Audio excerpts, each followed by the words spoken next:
कल की क्लास में हमने डिस्कस कर रहा था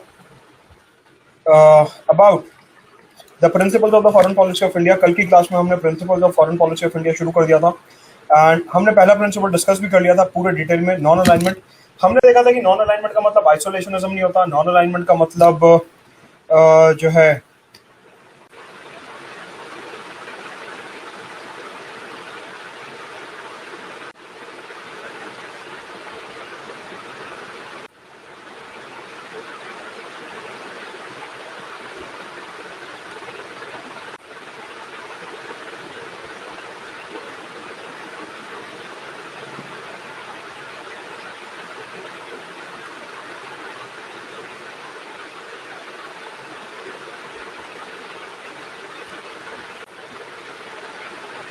साइलेंट।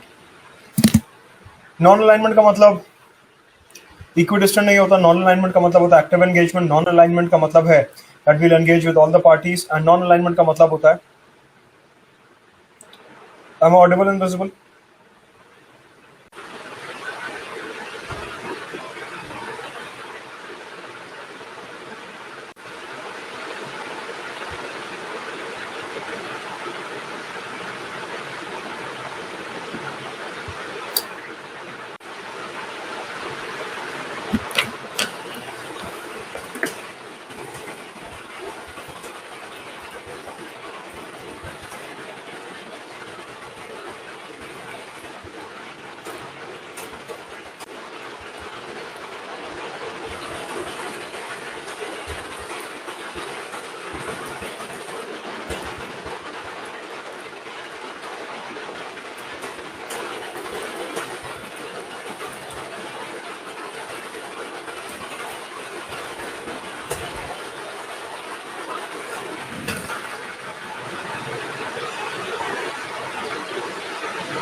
नॉन अलाइनमेंट का मतलब हमने देखा था दैट इसका मतलब है that we are trying to create a bridge between the countries and इसका मतलब ये नहीं है that we are trying to create a third power block.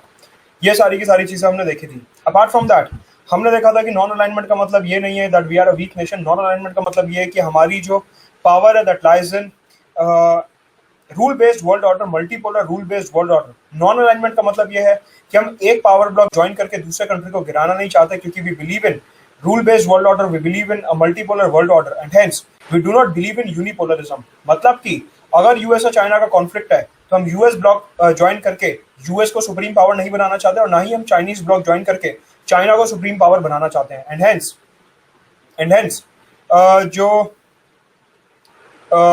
Non alignment की पॉलिसी है वो हमने देखा था कि जवाहरलाल नेहरू ने कोल्ड वॉर के टाइम पे इंप्लीमेंट करी थी, फॉर्मुलेट करी थी। साथ के साथ यूनाइटेड नेशंस ने भी इस पर्टिकुलर पॉलिसी को सपोर्ट करा था। United Nations also supported this particular policy. United Nations ने भी इस पर्टिकुलर पॉलिसी को सपोर्ट करा था। नाउ सबसे बड़ा सवाल उठता है, और ये एस्से का सवाल है, इंटरव्यू एस्से। और आज का जो लेक्चर होने वाला है that is going to be the most important lecture, क्योंकि आज थ्योरेटिकल कुछ नहीं बताऊंगा। आज सिर्फ और सिर्फ करंट अफेयर्स डिस्कस करने वाला हूँ। Current affairs in the way कि आगे आने वाली जो हमारी 17 क्लासेस और हैं इसके बाद, उन 17 क्लासेस में हमारा जो इंडिविजुअल रिलेशन है बाकी कंट्रीज के साथ वो कैसे चल रहा है, वो आज की क्लास पे बेस्ड होगा। मतलब कि हमारे को तो ऑब्वियसली लेटेस्ट कंटेंट करना है, पुराना क्या है उससे हमारे को इतना ज्यादा मतलब नहीं है। जो जो रेलेवेंट है वो बताता रहूंगा हिस्टोरिकल कॉन्टेक्स्ट में। समझने वाली बात यह है कि आज की तारीख में क्या चल रहा है, और जब आप मेंस 2021 मेंस 2020 लिखोगे, दोनों साल का मेंस लिखोगे, तो उस टाइम पे क्या एनालिसिस रहेगा। एक साल में तो एनालिसिस नहीं चेंज होता, ऑब्वियसली आईआर में थोड़ा टाइम लगता है, 5-7 साल का टाइम लगता है एनालिसिस चेंज होने में। तो ये वाला जो एनालिसिस आज दे रहा हूँ ये आपके करंट अफेयर्स का, न्यूज़पेपर का, मेंस 2020 मेंस 2021 इंटरव्यू जो आप दोगे उसका बेस यहाँ पे आपका बनेगा, उसका बेस ये यहाँ पे क्रिएट करेगा। तो आज का लेक्चर काफी इंपॉर्टेंट होने वाला है from the view point of current affairs analysis and from the view point of the contemporary scenario of the world. Now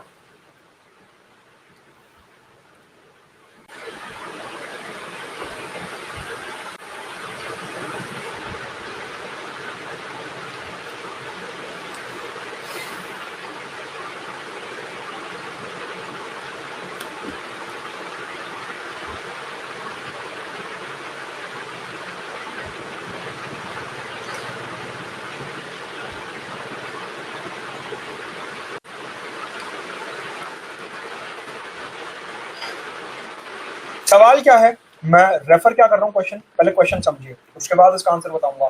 मैं क्वेश्चन ये रेफर कर रहा हूं कि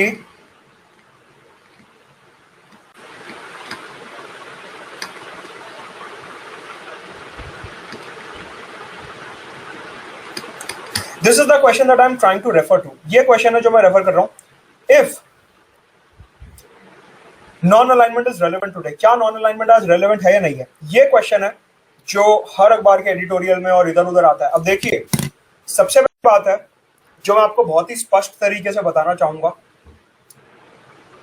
अखबार कोई बाइबल नहीं है, अखबार कोई बाइबल नहीं है, समझो पहले। कहने का मतलब यह है, चाहे द हिंदू हो चाहे इंडियन एक्सप्रेस हो, I am not claiming that I am above newspaper, no not at all. जो अब मैं बोलने जा रहा हूं इसका मतलब ये नहीं है कि मैं ये क्लेम करना चाह रहा हूं कि जो मैंने बोला है कि मैं ही सही हूं, नहीं, मैं ये बिल्कुल नहीं बोल रहा। मैं ये बोलना चाह रहा हूं, कई बार अखबार में कॉलम आता है दैट इंडिया ने अपनी नॉन अलाइनमेंट पॉलिसी छोड़ दी है। कई बार अखबार में एडिटोरियल आता है, कुछ बड़े बड़े ऑथर्स क्लेम करते हैं कि इंडिया ने नॉन अलाइनमेंट पॉलिसी फॉलो करना बंद कर दिया है। अब देखिए, मेरे को नहीं पता कि पीएचडी में और एमए पॉल साइंस में क्या चलता है, मेरे को नहीं पता।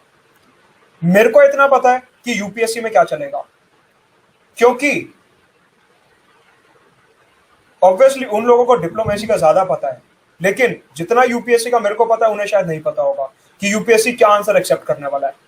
सीधी सी बात है, इंडिया ने आज तक कोई ऑफिशियल स्टैंड नहीं लिया कि हम नॉन अलाइनमेंट छोड़ देंगे। तो बहुत से ऐसे लोग होते हैं, बहुत से ऐसे ऑथर्स होते हैं, और उसका पर्पस क्या होता है, उसका पर्पस ये होता है कि आपको एक सेंसेशन क्रिएट करना होता है। अखबार बिकेगा तभी जब आप सेंसेशन क्रिएट कर रहे हो। ऑनलाइन गूगल के ऊपर आर्टिकल्स वायरल तभी होंगे जब आप एक सेंसेशन क्रिएट कर रहे हो। पॉलिटिकल पार्टीज के जो नेता वगैरह अखबार पढ़ते हैं, वो पार्लियामेंट में सेंसेशन कैसे क्रिएट करेंगे, जब वो इस तरीके के थोड़े से अलग हटके आर्टिकल्स पढ़ेंगे।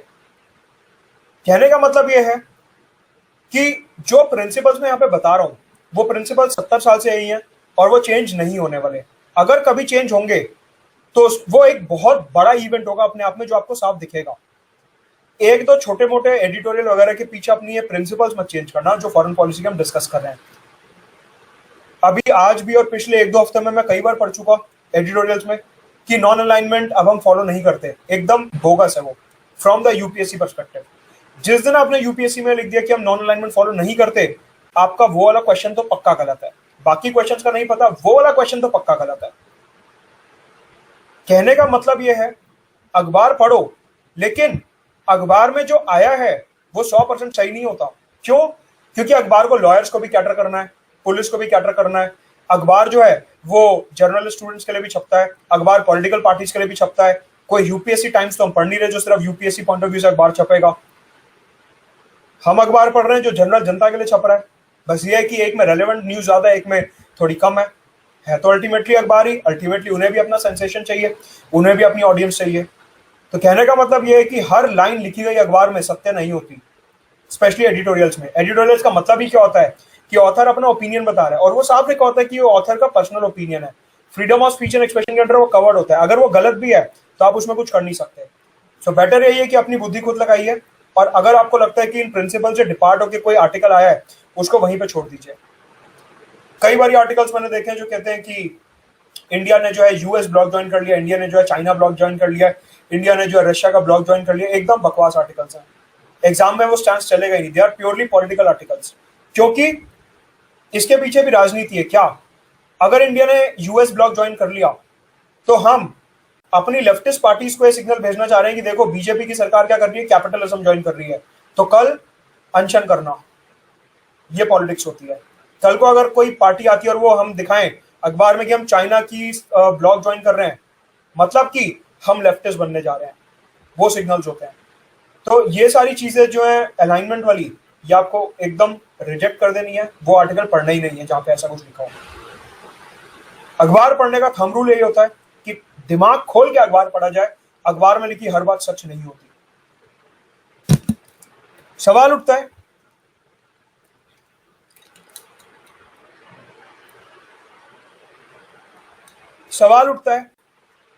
कि क्या नॉन अलाइनमेंट आज रेलेवेंट है या नहीं है।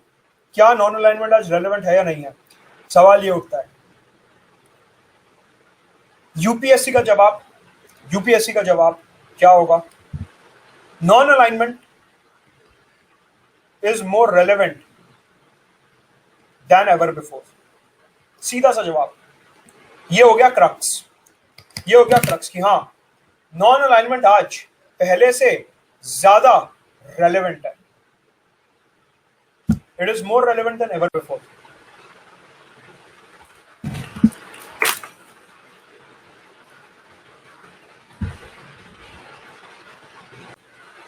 समझते हैं कॉन्टूर्स, अलग अलग कॉन्टूर्स जो है वो समझते हैं। आज का लेक्चर काफी इंटरेस्टिंग होने वाला है। यूएस और चाइना में कॉन्फ्लिक्ट है। ठीक है। नॉन अलाइनमेंट का मतलब है एक्टिव एंगेजमेंट। नॉन अलाइनमेंट का मतलब है to act as a bridge. Non alignment का मतलब है to reduce tensions. Non alignment का मतलब है to create a multipolar world order. Non alignment का मतलब है that we are neither against US nor against China. Non alignment का मतलब है प्रैग्मेटिज्म।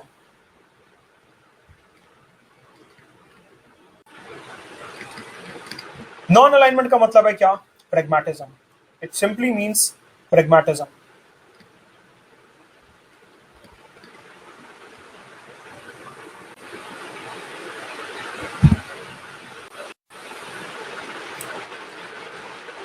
मतलब कि चाइना के साथ हमारा बॉर्डर डिस्प्यूट है। इधर।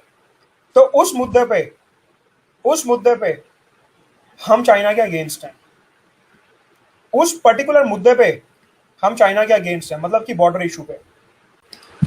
But at the same time अगर मैं बात करूं 5G टेक्नोलॉजी की, तो चाइना की एक कंपनी है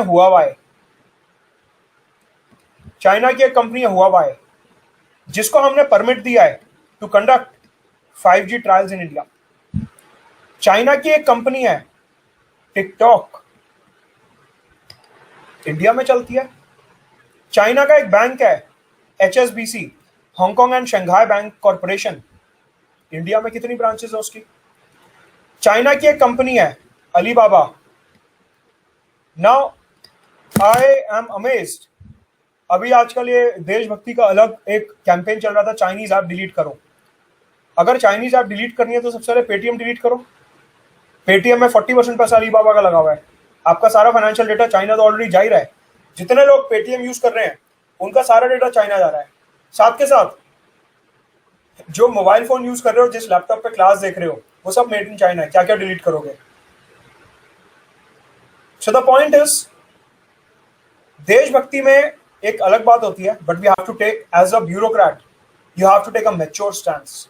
कल को आपसे इंटरव्यू में पूछा जाता है, ये सवाल मेंस में तो नहीं आएगा, इंटरव्यू में आएगा, क्या कि जनता ने क्या करा था, ट्विटर पे हैशटैग बॉयकॉट चाइनीज सॉफ्टवेयर करके एक कैंपेन चलाया था, तो उस पर आपका क्या स्टैंस है? सिंपल सा स्टैंस है, हम जानते नहीं क्या है वो। चलाया था, लेकिन हमें नहीं पता किसने चलाया, क्या वो इंडिया में चला भी था या नहीं चला था। हो सकता है यूएस की सीक्रेट एजेंसीज ने चलाया हो। वहां पे ट्विटर के हैशटैग पे थोड़ी ना लिख के आता है कि इंडिया में चला, ये ग्लोबली आता है, वहां तो लिखा हुआ। हो सकता है यूएस की किसी एजेंसी ने चलाया हो। गवर्नमेंट ऑफ इंडिया का वो ऑफिशियल स्टैंस है ही नहीं। गवर्नमेंट ऑफ इंडिया ने कभी नहीं बोला कि टिकटॉक अनइंस्टॉल होना चाहिए। इट मीन्स चाइना और इंडिया का बिजनेस कोऑपरेशन अच्छा है। हमने ना कभी अलीबाबा को रोका, ना हुआवाई को रोका, ना टिकटॉक को रोका, ना हमने HSBC बैंक को रोका। ऑफिशियल स्टैंस ये है हमारा। तो इंटरव्यू में आपको क्या बोलना है सीधा कि हाँ, वोकल फॉर लोकल हो, अच्छी बात है, मेक इन इंडिया कर रहे हो, अच्छी बात है, लेकिन उसका मतलब ये नहीं है कि चाइना को आप बॉयकॉट कर दोगे। दो टुक बात है यहाँ पे। आपने अगर टिकटॉक, अलीबाबा, HSBC को हटा दिया इंडिया से, आप सोच भी नहीं सकते चाइना क्या करेगा। इंडिया का जितना एक्सपोर्ट चाइना है, चाइना मार्केट एक्सेस खत्म कर देगा। उसमें हमारा नुकसान ज्यादा है। अनएम्प्लॉयमेंट हमारे यहाँ ज्यादा होगी, फार्मास्यूटिकल कंपनी हमारी बंद होंगी, आयरन और माइंस हमारी बंद होंगी। तो अगर आप चाइना को नुकसान पहुंचाने जा रहे हो, उसके पास 10 कंट्रीज और हैं, लेकिन आपका लार्जेस्ट ट्रेडिंग पार्टनर चाइना है, तो चाइना से ज्यादा आपका नुकसान है अगर आप ये सब कर रहे हो तो।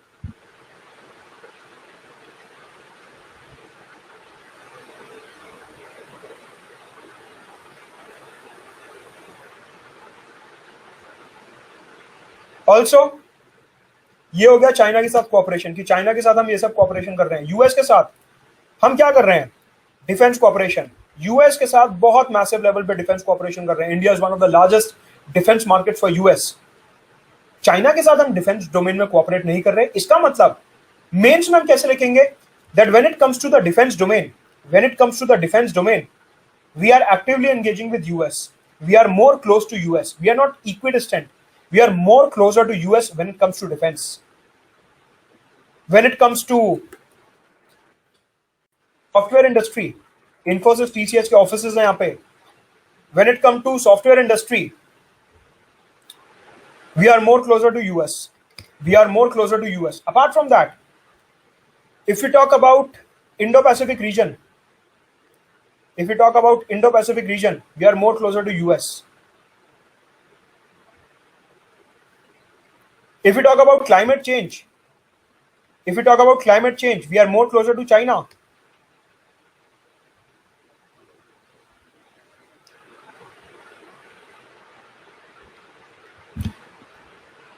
We are more closer to China when it comes to climate change. When it comes to WTO, we are more closer to China. We are against US at WTO. WTO में इंडिया और US का constant dispute चलता है। Climate change में India और US का constant dispute चलता है। These are the domains where we are cooperating with China. When it comes to democratic values, when it comes to democratic values, we are more closer to US.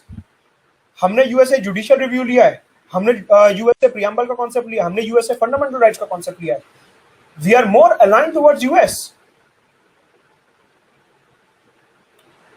तो मुद्दे की बात है, किसी मुद्दे पे यूएस के ज्यादा क्लोज है, किसी मुद्दे पे चाइना के ज्यादा क्लोज है। मतलब कि active engagement with both the partners and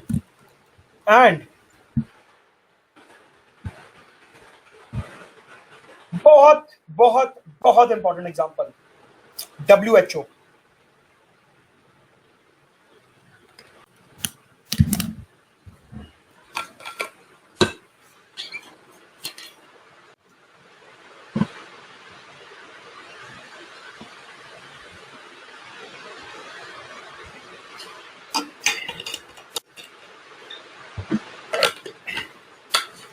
समझिए, एकदम लेटेस्ट 2 जून तक का करंट अफेयर्स, 3 जून तक का, 2 जून तक का। क्या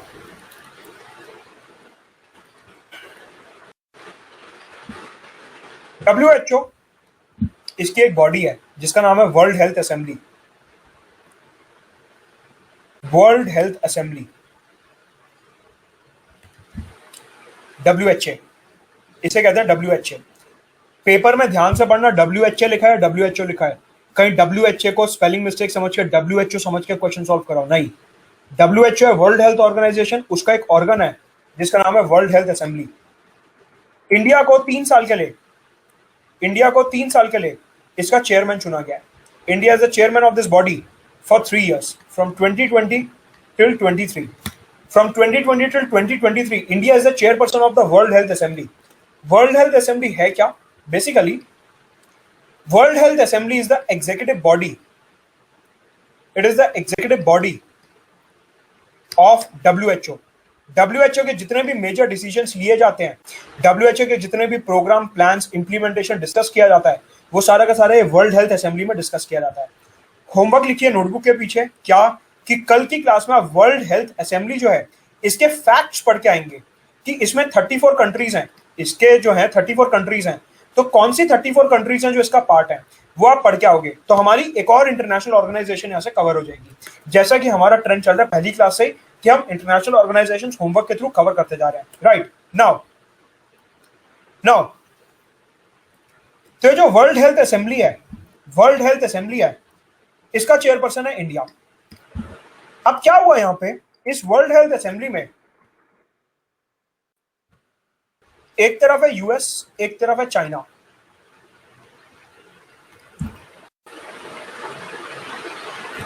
यहां पे एक देश है ताइवान। ध्यान से समझना मैं क्या बताने जा रहा हूं। मैं बताने जा रहा हूं कि नॉन अलाइनमेंट का मतलब होता है to act as a bridge. Non alignment का मतलब होता है to act as a bridge, कि हम ब्रिज की तरह एक्ट कर रहे हैं। कैसे, समझिए। मतलब कि ताइवान जो है उसका डिस्प्यूट है टेरिटरी रिलेटेड, उसका टेरिटरी रिलेटेड डिस्प्यूट है किसके साथ? चाइना के साथ। चाइना के साथ टेरिटरी रिलेटेड डिस्प्यूट है, मतलब कि तेरा ताइवान, ये वाला आइलैंड, ध्यान से देखो, ये वाला आइलैंड है ताइवान। चाइना कहता है ताइवान मेरा है, चाइना कहता है ताइवान मेरा है, ताइवान कहता है I M an independent nation, Taiwan कहता है I M an independent nation, China कहता है ताइवान मेरा है। ठीक है, ये डिस्प्यूट हो गया।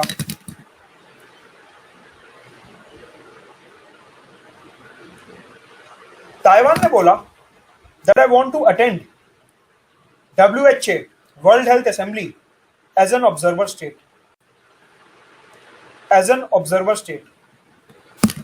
I want to attend WHA as an observer state. I want to attend WHA as an observer state. मैं observer state की तरह इसे अटेंड करना चाहता हूं। ऑब्जर्वर स्टेट का मतलब होता है वोटिंग वगैरह की पावर नहीं होगी, बस मेरे को बैठ के सुनने दो, वहां पे हो क्या रहा है और मेरा कोई ओपिनियन होगा तो थोड़ा बहुत 5 मिनट बोलने देना। ऑब्जर्वर स्टेट का मतलब ये होता है। ठीक है, चाइना ने मना करा, चाइना ने कहा नहीं, ताइवान सेपरेट कंट्री नहीं है तो इसको ऑब्जर्वर स्टेटस नहीं दिया जाएगा। यूएस बोला ताइवान सेपरेट कंट्री है, मैं चाहता हूं इसको ऑब्जर्वर स्टेटस दिया जाए, मैं चाहता हूं इसको ऑब्जर्वर स्टेटस दिया जाए। डिस्प्यूट हो गया, डिस्प्यूट हो गया दोनों के बीच में, और इंडिया है यहां पे chairman, India is the chair of world health assembly.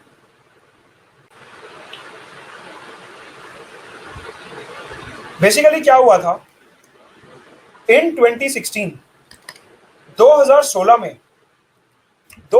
में ताइवान ने WHA का सेशन अटेंड करा था। 2016 में ताइवान ने WHA का सेशन अटेंड करा था। कैसे अटेंड करा था? बेसिकली उस टाइम पे WHO ने, यूएनओ ने, यूनाइटेड नेशंस ऑर्गेनाइजेशन ने एक रेजोल्यूशन पास करा था। यूएन ने एक रेजोल्यूशन पास करा था और उस रेजोल्यूशन में यह था that Taiwan is a part of China. Taiwan is a part of China and because it is a part of China, it can attend WHA meetings. Taiwan ने ये एक्सेप्ट कर लिया था कि हाँ ठीक है, इस रेजोल्यूशन के अंडर मैं WHA अटेंड करने को रेडी हूं, इस रेजोल्यूशन के अंडर मैं WHA अटेंड करने को रेडी हूं। इस बार क्या हुआ, ताइवान ने बोला नहीं, इस बार मैं ये रेजोल्यूशन एक्सेप्ट नहीं करूंगा, मतलब I will not accept that I am a part of China, I am a separate country and hence WHA मेरे को as an independent country attend करना है। इस मुद्दे को लेके यूएस और चाइना के बीच में बहुत ज्यादा जो है कहा सुनी हुई and hence finally India mediated at WHA। Mediated मतलब इंडिया ने कोशिश करी टेंशन खत्म करने की और ये जो WHA का सेशन है ये सक्सेसफुली हुआ। ताइवान वाला मैटर अभी सॉल्व नहीं हुआ है, जैसे ही सॉल्व होगा मैं अपडेट इसके ऊपर दे दूंगा। लेकिन यहां पे इंडिया की सक्सेस ऐसे नजर आती है कि इंडिया ने सक्सेसफुली ये WHA की असेंबली कंडक्ट कराई। मतलब कि हमने एज अ चेयर कोशिश करी कि यूएस और चाइना के बीच में ब्रिज की तरह एक्ट करें, मतलब कि ना हमने यूएस की साइड लेते हुए ये बोला कि ताइवान अटेंड करेगा और ना ही हमने चाइना की साइड लेते हुए ये बोला कि ताइवान अटेंड नहीं करेगा। पूरा diplomatic non alignment based stance लिया और सेशन को कंडक्ट कराया। इसे कहा जाता है to act as the bridge. ये है actual real life practical example कि हम किस तरीके से अपनी नॉन अलाइनमेंट को ग्राउंड में फॉलो करते हैं। इस तरीके से ये एग्जांपल आपको इंटरव्यू मेंस दोनों जगह कोट करना है, बहुत ही सुंदर एग्जांपल है। तो यहां से हमारे को समझ आता है कि इंडिया आज भी नॉन अलाइनमेंट की पॉलिसी फॉलो कर रहा है इन अ वे कि ना हमने ताइवान वाले मसले में यूएस की साइड ली और ना ही चाइना की साइड ली। बात समझ आती है? क्रिस्टल क्लियर है ये एग्जांपल के साथ।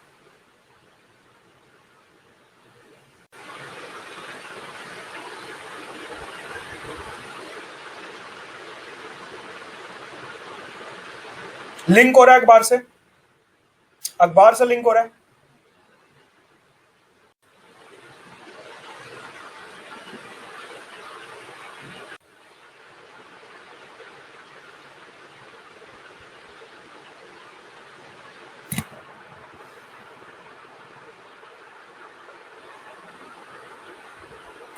नाउ नाउ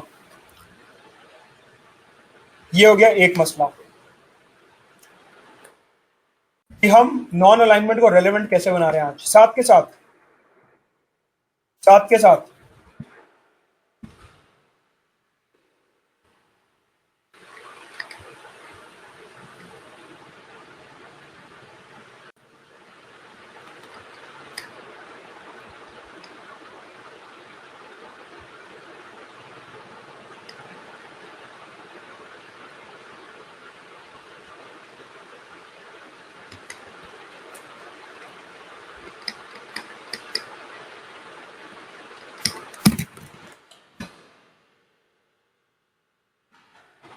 नॉन अलाइनमेंट का रिसेंटली एक वर्चुअल समिट हुआ था, ऑनलाइन समिट वीडियो कॉन्फ्रेंसिंग के थ्रू। जो नॉन अलाइन मूवमेंट है, नॉन अलाइन मूवमेंट एक बॉडी है, नॉन अलाइन मूवमेंट एक ग्रुप है।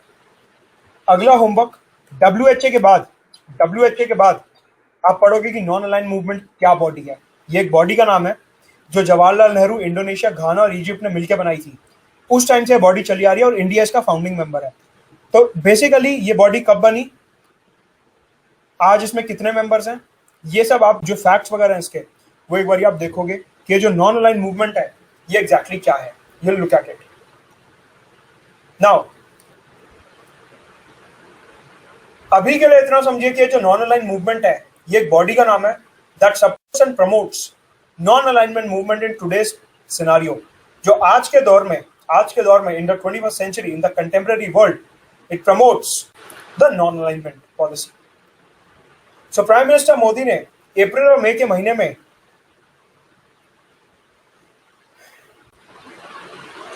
नॉन अलाइन मूवमेंट में नरेंद्र मोदी ने वर्चुअल समिट एड्रेस करा एंड कहां पे उन्होंने बोला that it is our responsibility to promote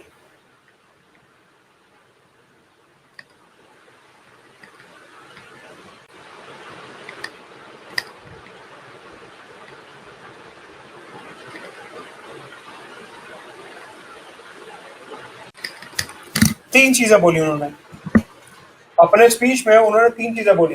उन्होंने बोला कि जो 21st सेंचुरी है that will be based on fairness, that will be based on equality, that will be based on rule based world order. इन तीन चीजों पे बेस्ड होगा हमारा 21st सेंचुरी वर्ल्ड। फेयरनेस, जो सही है वो सही है, जो गलत है वो गलत है। मतलब कि यूएस अगर कुछ गलत करेगा तो हम उसे बोलने से नहीं रुकेंगे, चाइना अगर कुछ गलत करेगा तो हम उसे बोलने से नहीं रुकेंगे। इक्वालिटी, हर किसी के पास बराबर का एक वॉइस होना चाहिए।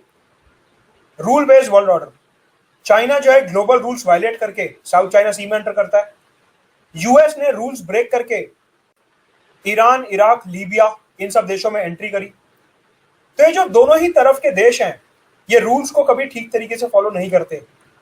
नॉन अलाइन कंट्रीज का मेजर एजेंडा है रूल बेस्ड वर्ल्ड ऑर्डर। कल भी बताया था नॉन अलाइनमेंट का मतलब क्या होता है, रूल बेस्ड वर्ल्ड ऑर्डर। कि हम थर्ड पावर ब्लॉक एस्टैब्लिश नहीं करना चाहते, हम कोई भी चेंजेस नहीं चाहते। We want to maintain status quo, we want active engagement based upon our national interest and hence we want a fair, equal, rule based multipolar world order.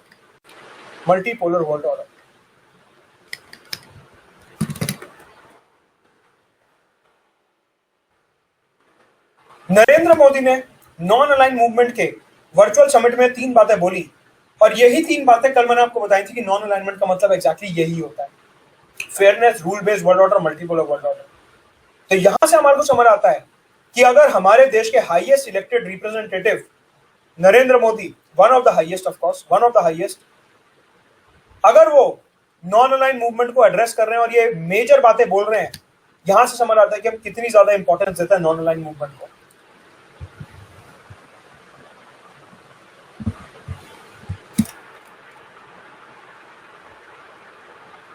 Apart from this, US, China,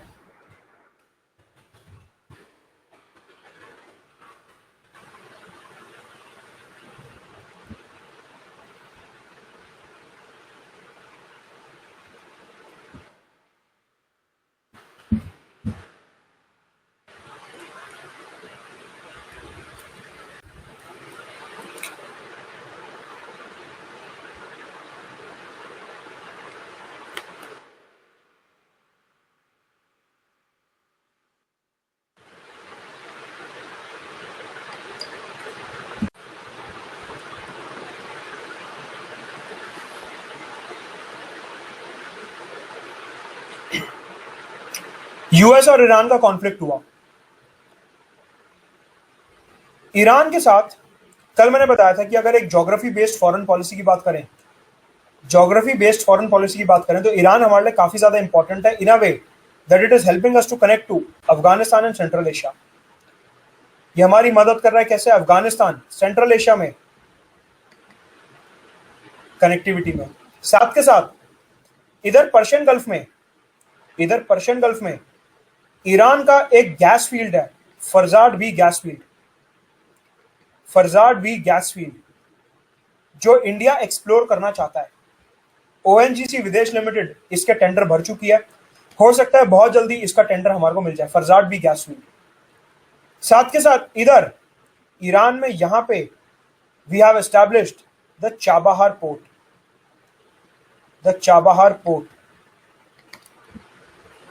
also apart from this, Iran से हम oil और natural gas import करते हैं, and hence Iran is important for our energy security. हमारी energy security के लिए Iran काफी ज्यादा इंपॉर्टेंट है। ऑल्सो ईरान में बहुत सारे इंडियंस जो हैं वो काम करते हैं as blue and white collar workers, labour की तरह, चार्टर्ड अकाउंटेंट्स की तरह, इंजीनियर्स की तरह, अलग अलग लोग काम करते हैं। And hence Iran has Indian diaspora as well. साथ के साथ हमारे को मैप पे दिखता है कि ईरान और पाकिस्तान की बाउंड्री एक दूसरे से टच करती है, and hence Iran is vital to counter the rise of Pakistan in the region. To counter Pakistan we need the support of Iran because Iran and Pakistan share a boundary. इन सब ऑब्जेक्टिव्स को ध्यान में रखते हुए हमारा ईरान के साथ रिलेशन एस्टैब्लिश करना काफी ज्यादा जरूरी है। यूएस और ईरान का कॉन्फ्लिक्ट है, लेकिन हमने अपना चाबहार पोर्ट बंद नहीं करा, हमने अफगानिस्तान से कनेक्टिविटी बंद नहीं करी, हमने एनर्जी सिक्योरिटी डियास्पोरा बंद नहीं करा। हमने ये नहीं कहा कि इंडियन सारे वापस आ जाओ, यूएस को पसंद नहीं आ रहा, नहीं। हमने ऑयल और नेचुरल गैस का इंपोर्ट भी कम नहीं करा। ऑयल और नेचुरल गैस का इंपोर्ट थोड़ा सा कम हुआ, वो इसलिए कम हुआ क्योंकि हम दूसरे देशों से ज्यादा मंगाने लगे because of other dynamics of the market. US के प्रेशर में कम नहीं हुआ। रियलिटी क्या है? रियलिटी यही है कि हाँ, यूएस के प्रेशर में कम हुआ। लेकिन आपको ये बोलना नहीं है। आपको क्या लिखना है? That it was a purely market driven economic decision to buy oil and natural gas from other partners because of the rate considerations, price considerations। और जो हमारा इंपोर्ट है ईरान से वो कोई सिग्निफिकेंटली कम नहीं हुआ। इस तरीके से आपको डिफेंड करना है that yes, we are still following non alignment, और यूएस के प्रेशर में आके हमने कोई तेल का या गैस का इंपोर्ट कम नहीं करा ईरान से। ईरान का शेयर ऑलरेडी कम था, और मार्केट कंसिडरेशंस को ध्यान में रखते हुए, ईरान के ऊपर सैंक्शंस को ध्यान में रखते हुए कि ईरान को पेमेंट देने में दिक्कत हो रही थी क्योंकि उसके ऊपर सैंक्शंस थे, इस वजह से हमारे को दूसरे प्लेयर्स की तरफ शिफ्ट करना पड़ा। This is how we are going to balance the Iran US conflict. अभी क्या हुआ था, कुछ टाइम पहले की बात है, यूएस ने इराक में एक ड्रोन अटैक करा। यूएस ने इराक में एक ड्रोन अटैक करा जिसके अंदर ईरान के काफी सीनियर मिलिट्री कमांडर की डेथ हो गई। इंडिया नेवर इंटरवीन, इंडिया ने इंटरवीन नहीं करा। इंडिया ने सिंपली ये बोला कि रूल बेस्ड वर्ल्ड ऑर्डर होना चाहिए। यूएस ने बिना परमिशन के अगर इराक पे ये अटैक करा, ड्रोन अटैक जिसमें ईरानियन कमांडर मरे, तो यूएस ने वो गलत करा, उसे परमिशन लेना चाहिए था। लेकिन ये जो मसला है ये यूएस और ईरान खुद सुलझाएंगे, हम बीच में नहीं बोलेंगे। This is what is our official stances.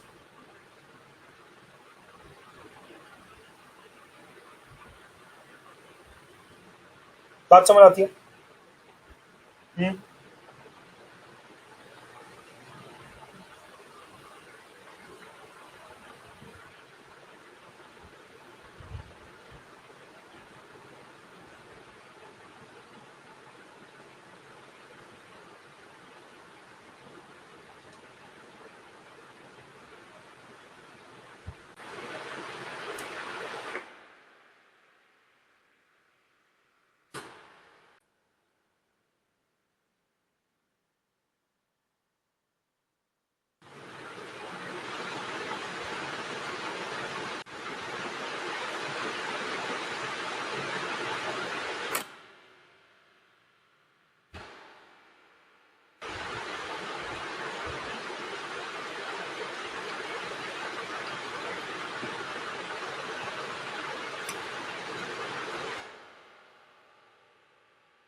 अगर यूएस और रशिया के बीच में कॉन्फ्लिक्ट है, यूएस और रशिया के बीच में कॉन्फ्लिक्ट है,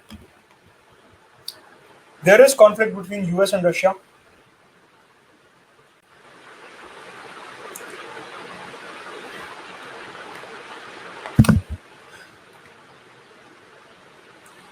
अगेन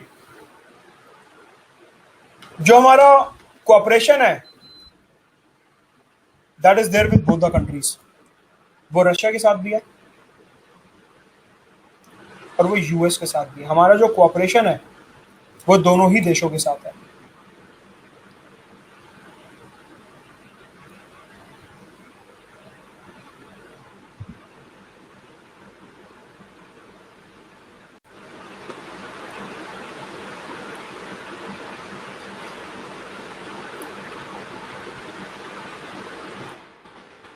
नाउ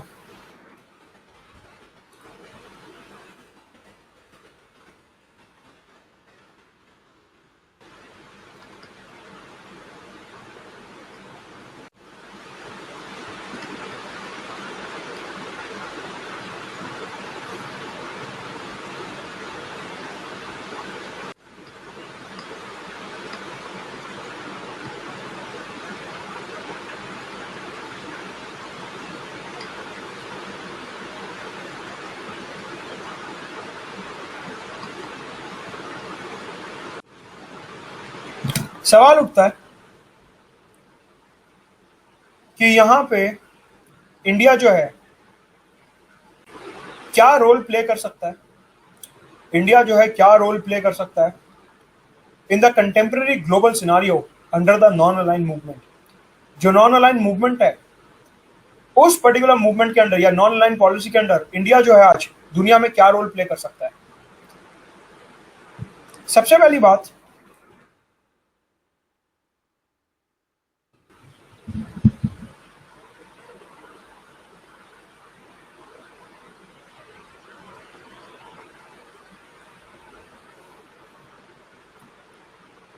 दो 2021 में India will become non permanent member of UNSC.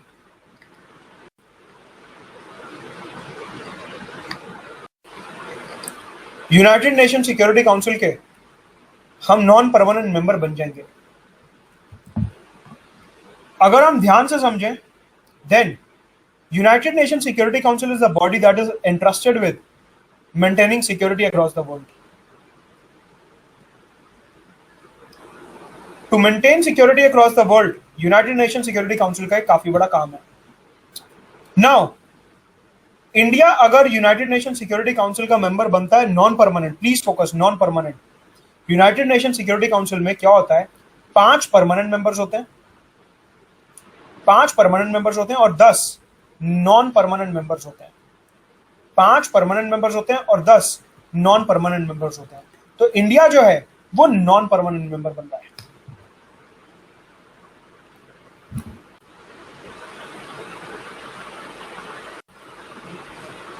Now और जब तक इंडिया मेंबर बनेगा तब तक आप सब लोग मेंस दे चुके होंगे एक बार, क्योंकि आप में से सारे 2020-21 वाले हो या फिर 22 वाले भी होगा, तो इंडिया तभी तभी मेंबर बना होगा। तो इंडिया की मेंबरशिप तो रहेगी 2 साल, तो 22 तक 20-21-22 ये सेम एनालिसिस चलेगा। कैसे कि इंडिया जो है वो नॉन परमानेंट मेंबर बना यूनाइटेड नेशन सिक्योरिटी काउंसिल का। Now at this particular body जिसका काम है दुनिया में सिक्योरिटी मेंटेन करना और जिसका काम है to prevent conflicts across the world, to prevent conflicts across the world,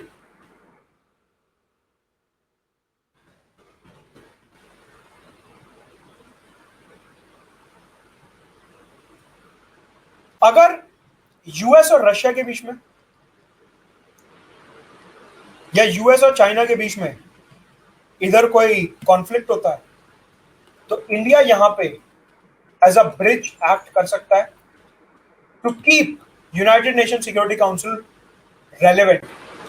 United Nation Security Council को रेलेवेंट रखने के लिए, मान लीजिए यूएस रशिया में लड़ाई हो गई या यूएस चाइना में लड़ाई हो गई, दोनों ने बोला अब से हम यूएनएससी अटेंड ही नहीं करेंगे, तो यूनाइटेड नेशन सिक्योरिटी काउंसिल जो है वो तो रिडंडेंट हो गया। डोनाल्ड ट्रंप की तो आदत है कि वो सारे ग्रुप छोड़ देते हैं गुस्से में।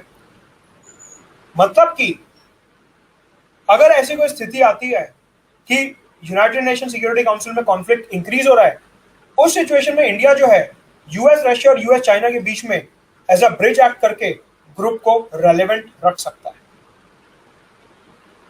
ग्रुप को रेलेवेंट रख सकता है। साथ के साथ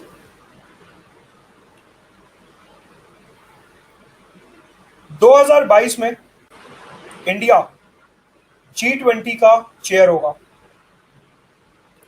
जो G20 ग्रुप है जिसमें दुनिया की 20 सबसे बड़ी इकोनॉमीज आती हैं, इंडिया जो है उसका चेयर होगा 2022 में। मतलब कि 2022 में जो G20 का समिट है ये इंडिया में होने वाला है।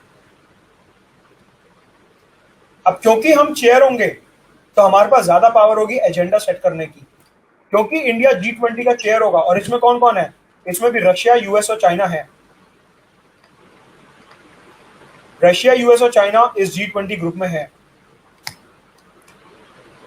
मतलब कि इस फोरम के थ्रू भी इंडिया एजेंडा सेट करके इन तीनों देशों के बीच में जो कॉन्फ्लिक्ट है उसको कम करने की कोशिश कर सकता है as a responsible power, as a leader, to act as a bridge. साथ के साथ हमारे को नॉन अलाइनमेंट इस तरीके से समझ आती है कि 2021 में जो ब्रिक्स समिट होगा वो इंडिया में होगा। और इस ब्रिक्स समिट में हम चाइना के साथ भी कोलैबोरेट करेंगे, हम रशिया के साथ भी कोलैबोरेट करेंगे। Active engagement and non alignment.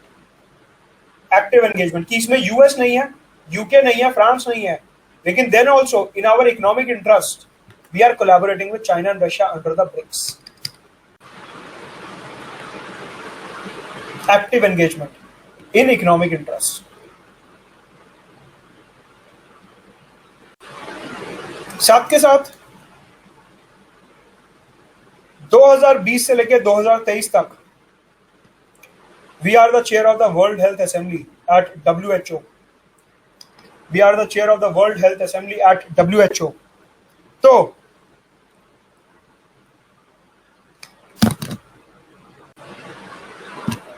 इधर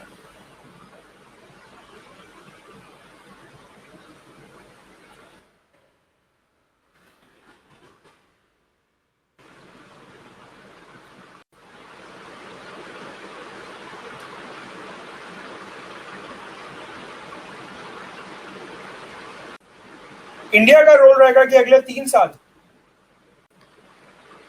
for the next 3 years, India का इधर रोल रहेगा that for the next 3 years India should promote global health infrastructure without any conflict between the opposing blocs. Again, to harmonize the group, to promote bridge between the countries, and to promote global health infrastructure. इस तरीके से using different multilateral domains, using different multilateral forums, India can promote peace, fairness, equality, rule-based world order using its non-alignment policy. और आता है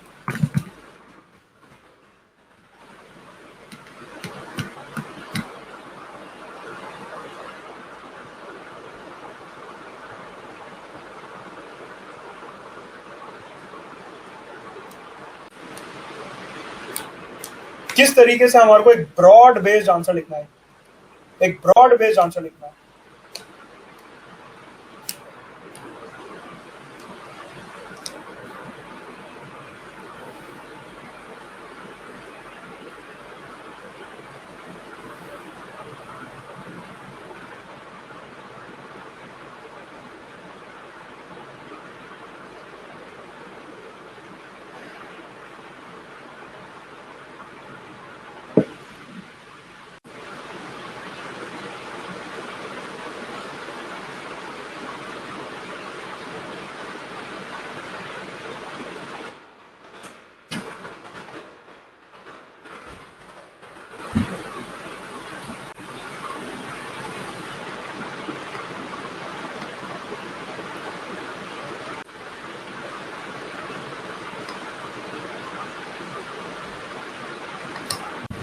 if there is a conflict or tensions between the countries, India का हमेशा से role रहा है क्या?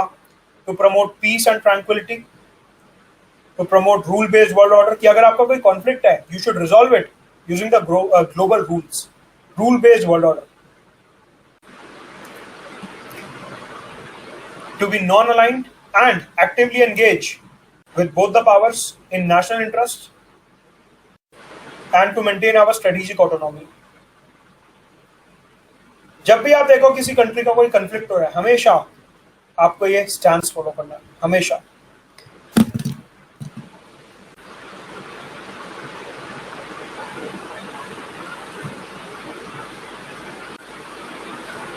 यहां तक कोई doubt?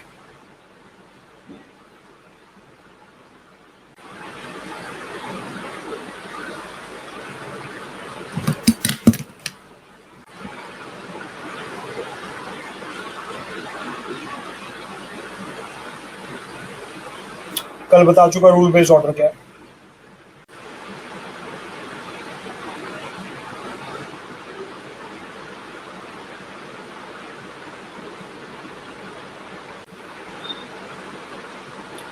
To basically oppose China.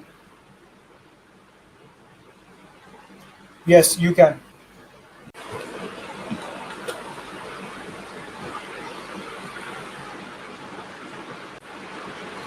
Bridge का मतलब मीडिएशन नहीं होता. ब्रिज का मतलब होता है कि मीडिएशन का मतलब होता है बताओ क्या प्रॉब्लम है.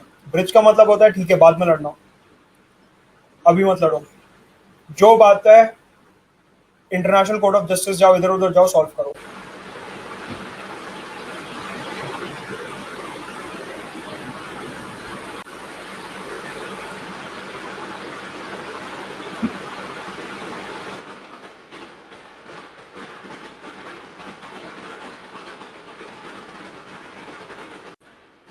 Yes, that can be given. Israel example.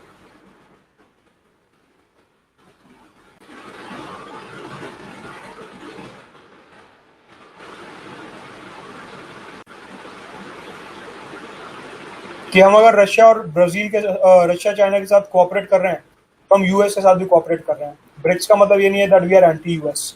Active engagement.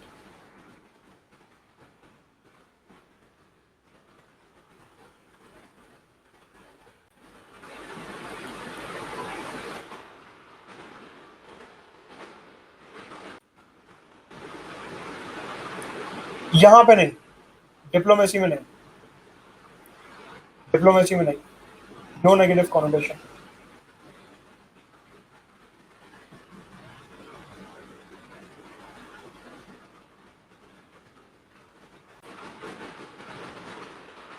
उस पर बाद में आऊंगा कि हमने एग्जैक्टली करा क्या. अभी नॉन अलाइनमेंट का कॉन्टेक्ट में समझो Nitish. Yes, we can say that. Pranati, we can say that. Yes, it has proved successful.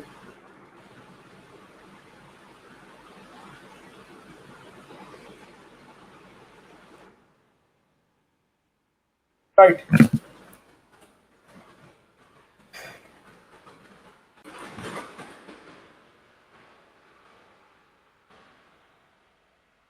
Next topic, silence.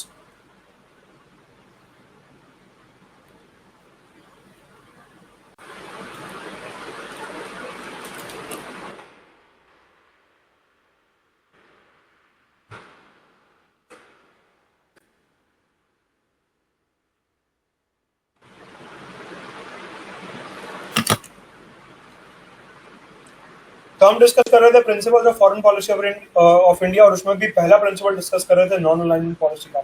सबसे बड़ा जो प्रिंसिपल है वो हमने डिस्कस करा.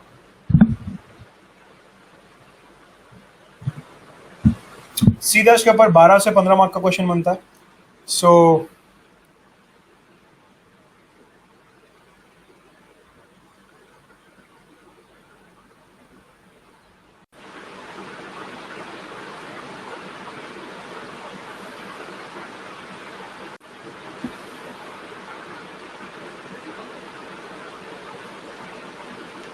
बारह से 15 मार्क का क्वेश्चन बनता है सीधा इसके ऊपर. नॉन अलाइनमेंट के ऊपर ऐसे तो बनता ही है, बाकी इंटरव्यू में हम लिख सकते हैं.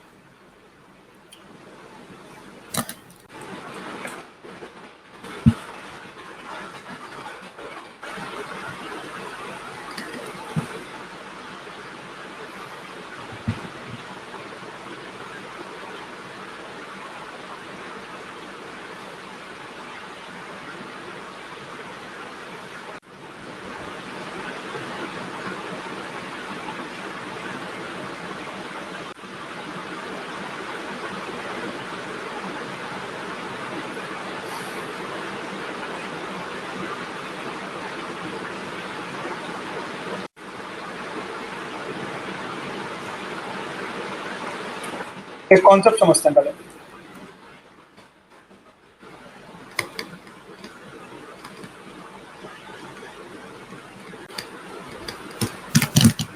Power plateau of USA, US का पावर प्लाट्यू।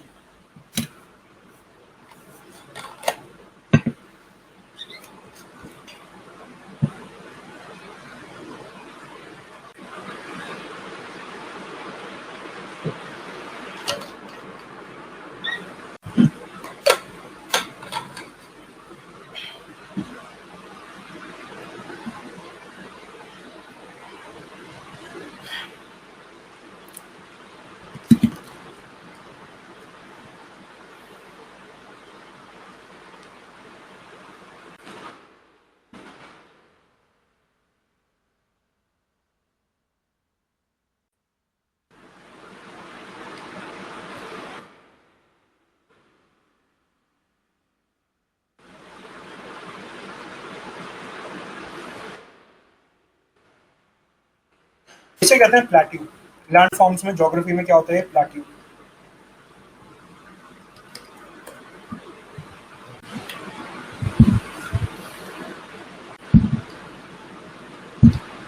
हम बात कर रहे हैं किसकी? यूएस के पावर प्लाट्यू की। Talking about the power plateau of US.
इसे कहा जाता है पावर प्लाट्यू।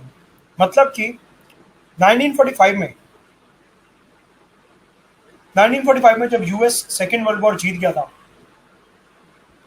इसकी पावर इंक्रीज हो रही थी। और कोल्ड वॉर के समय जैसे जैसे अलग अलग वॉर्स जीत रहा था यूएस, अलग अलग कॉन्फ्लिक्ट एरियाज जीत रहा था, इन्फ्लुएंस ग्रो कर रहा था, इसकी पावर ग्रो हो रही थी। 1991 में यूएस के साथ डिसइंटीग्रेट हुआ। उसके बाद यूएस जो है यूनिपोलर वर्ल्ड बनाया, इकलौता पावर सेंटर था। यूएस जो था इकलौता पावर सेंटर था, पूरी दुनिया में सिर्फ यूएस की ही चलती थी and no one could dare to oppose US. ये वो वाला दौर है, यह है कांस्टेंट दौर। ये तब सिर्फ यूएस की ही चलती थी, यूएस ने जो बोल दिया, ये वो वाला फेज है। मतलब यहाँ पे क्या था? पावर इंक्रीज हो रही है। यहाँ पे पावर पीक पे पहुंच के स्टेबल हो गया कि हाँ ये पावर स्टेबल है। 2000s में ये पावर गिरने लगी। चाइना और रशिया राइज करने लगे और वो यूएस को अपोज करने लगे। जैसे ही एक कंट्री को अपोजिशन मिलने लगता है, उसकी पावर गिरने लगती है। यूएस पहले अपने पीक पे था पावर के, क्योंकि उसे कहीं से अपोजिशन नहीं मिलता था। इवन चाइना रशिया कोई उसे अपोज यहाँ पे नहीं करता था। उसके बाद 2000s में जैसे जैसे चाइना और रशिया ग्रो करे, वैसे वैसे यूएस के अगेंस्ट जो अपोजिशन है वो बढ़ता गया। अलग अलग फोरम्स पे, अलग अलग जगहों पे रशिया और चाइना ने यूएस को अपोज करना शुरू करा। मतलब कि रशिया और चाइना ने यूएस के अगेंस्ट जाना शुरू करा, एंड दैट मार्क कि यूएस का जो एक इन्फ्लुएंस है, स्ट्रेटेजिक स्फीयर है, वो कहीं ना कहीं गिर रहा है। इसे कहा जाता है पावर प्लेट्यू ऑफ यूएस। समझ आता है?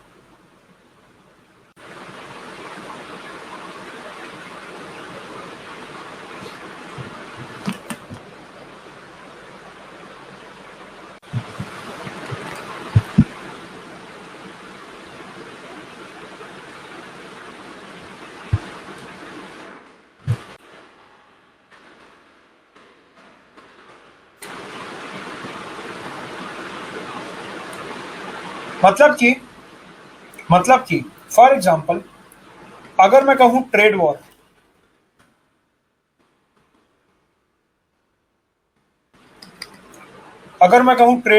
बिटवीन यूएस एंड चाइना,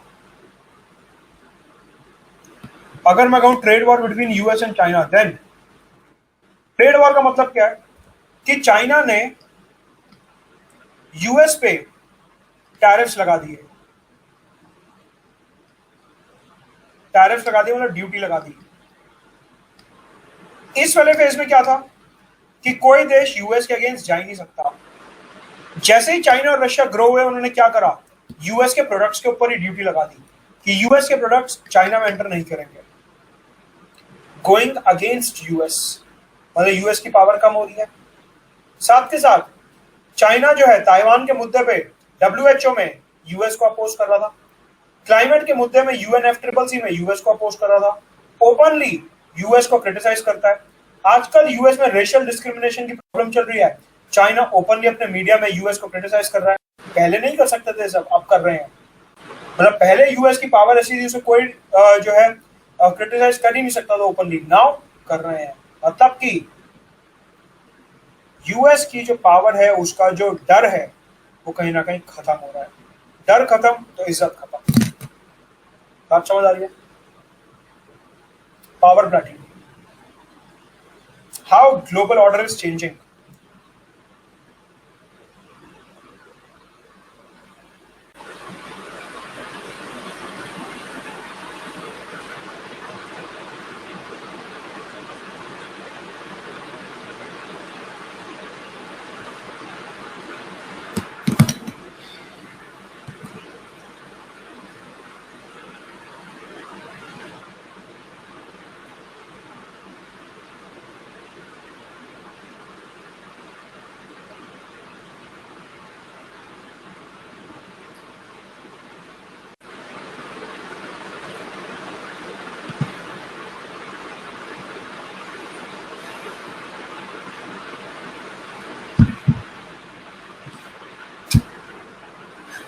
यहां तक कोई डाउट?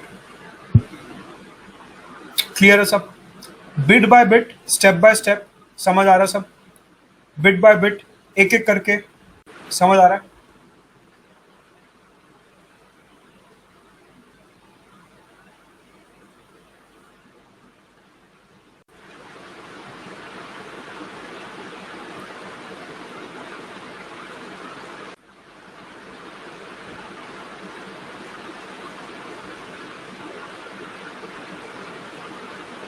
राइट। एक मॉक क्वेश्चन देखते हैं कि किस तरीके से मेंस में सवाल बन सकता है।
यहां पे इस तरीके से सवाल बन सकता है, that non alignment policy is not an isolationist move.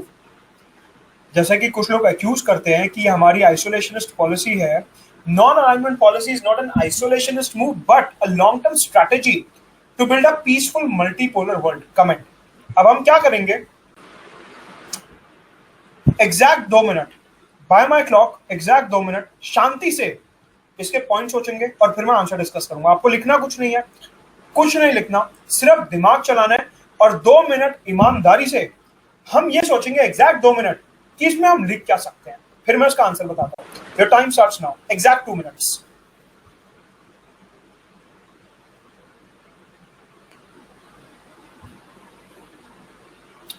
एक हिंट दे देता हूं, एक हिंट दे देता हूं। आप अपनी नोटबुक में रफ पॉइंट्स लिख सकते हो। आपको जो फॉर्मेट फॉलो करना है वो करना है इंट्रो, बॉडी, कंक्लूजन। इन लाइंस पे सोचिएगा, इन 3 लाइंस पे सोचिएगा, intro, body, conclusion. Start thinking, exact 2 minutes, exact 2 minutes.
Time over.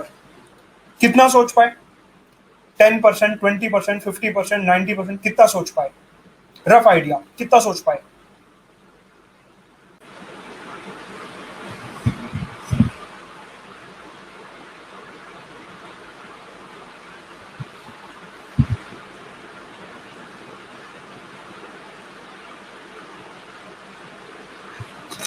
मैंने आपको 2 मिनट इसलिए दिए एग्जैक्ट, मैंने आपको 2 मिनट इसलिए दिए क्योंकि देखिए, एक्चुअल एग्जाम में आपको हर क्वेश्चन पे मिलेगा 7 minute.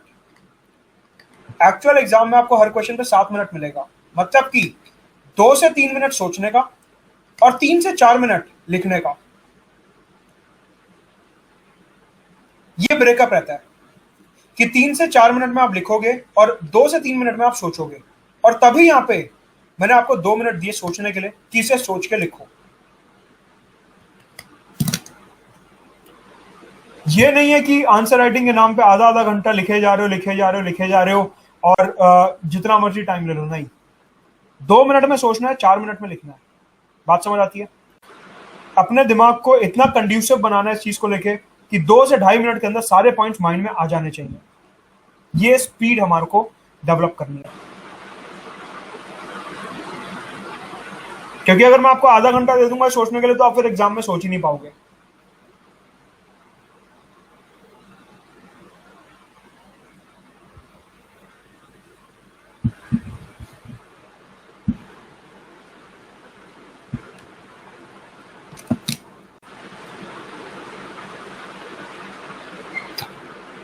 Now, non-alignment is not an isolationist move, but a long-term strategy to build a peaceful multipolar world. Comment. हमारे को यहाँ पे क्या लिखना है? हमारे को यहाँ पे ये लिखना है that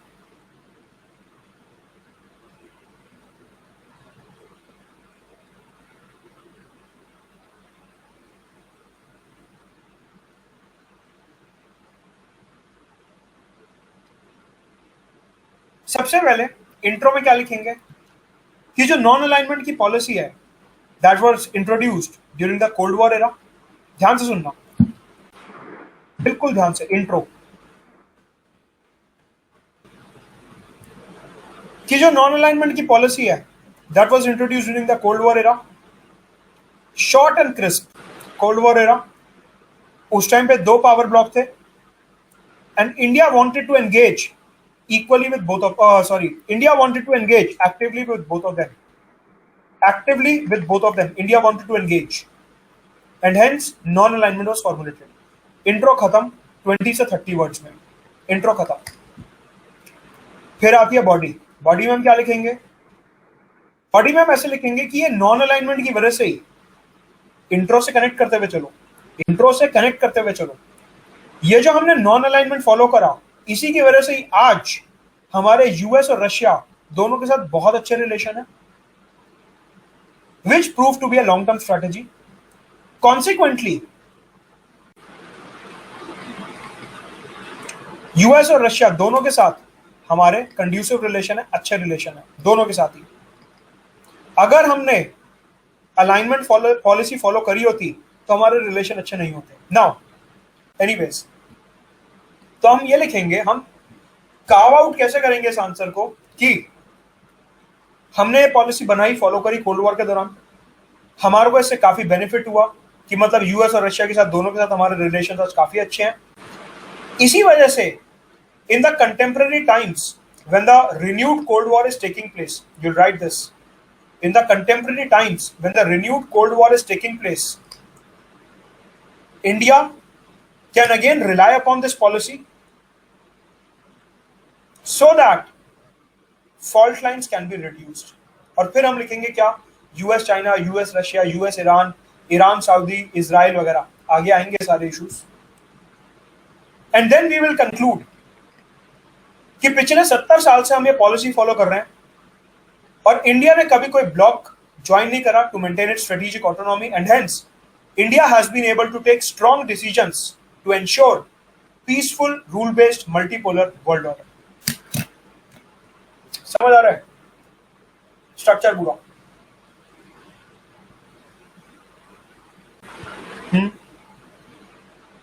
कुछ आइडिया लग रहा है?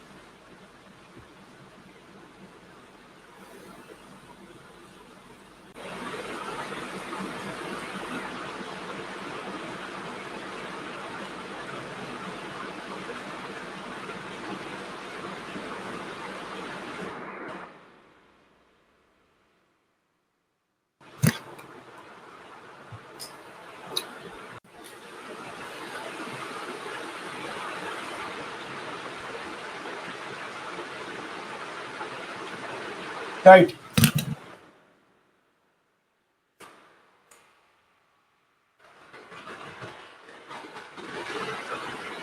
यहां तक क्रिस्टल क्लियर है पूरा, नॉन अलाइनमेंट और ये सब यहां तक क्रिस्टल क्लियर है।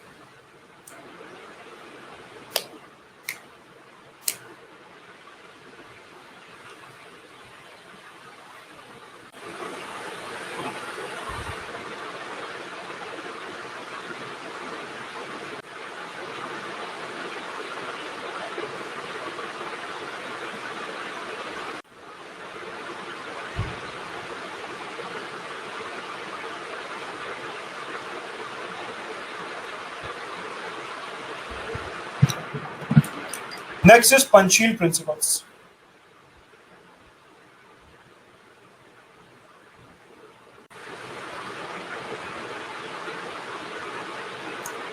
Next is Panchsheel principles.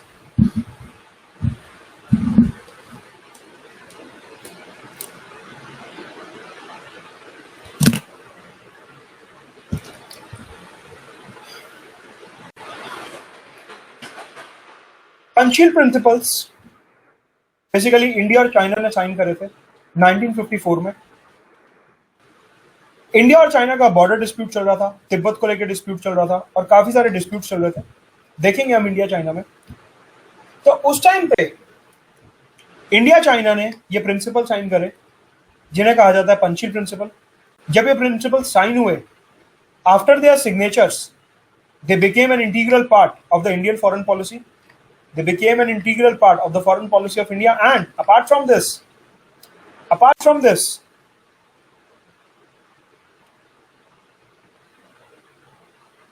they were also adopted by United Nations.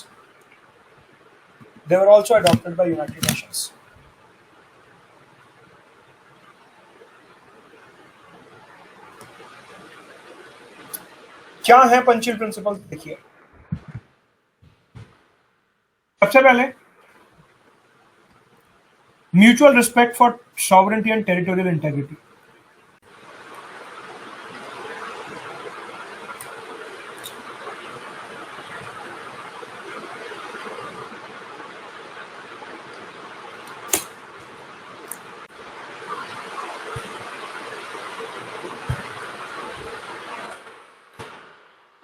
Mutual respect for sovereignty and territorial integrity.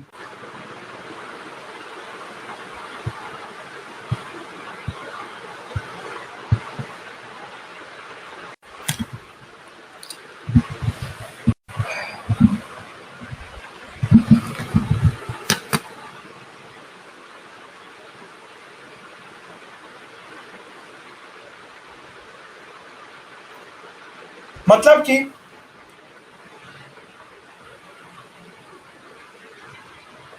दूसरे के डिसीजन की रिस्पेक्ट करेंगे। सॉवरेंटी मतलब स्ट्रेटेजिक ऑटोनॉमी।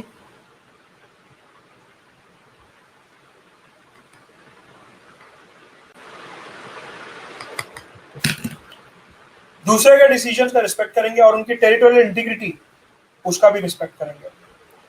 उनकी टेरिटोरियल इंटीग्रिटी उसका रिस्पेक्ट करेंगे और जो म्यूचुअल रिस्पेक्ट फॉर सॉवरेंटी है उसका रिस्पेक्ट करेंगे। मतलब कि समझिए,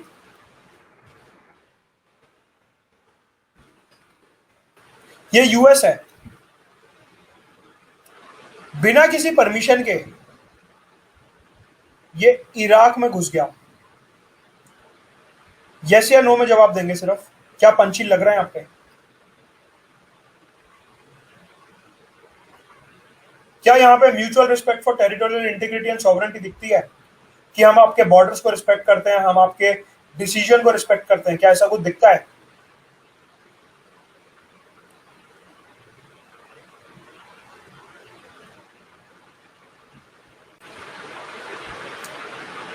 यूएस अफगानिस्तान में घुस गया, यूएस लीबिया में घुस गया,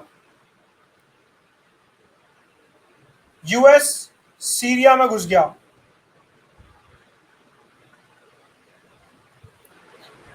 क्या पंचील दिखता है?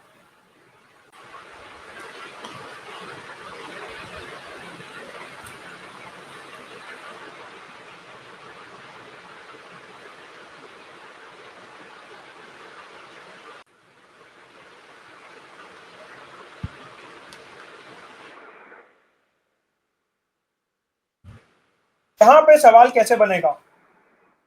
यहां पे सवाल ऐसे बनेगा, इंटरव्यू या मेंस में सवाल ऐसे बनेगा कि जो पंचील प्रिंसिपल्स हैं, even though they were signed by India and China, even though they were signed by India and China, उन्हें साइन करा इंडिया एंड चाइना ने,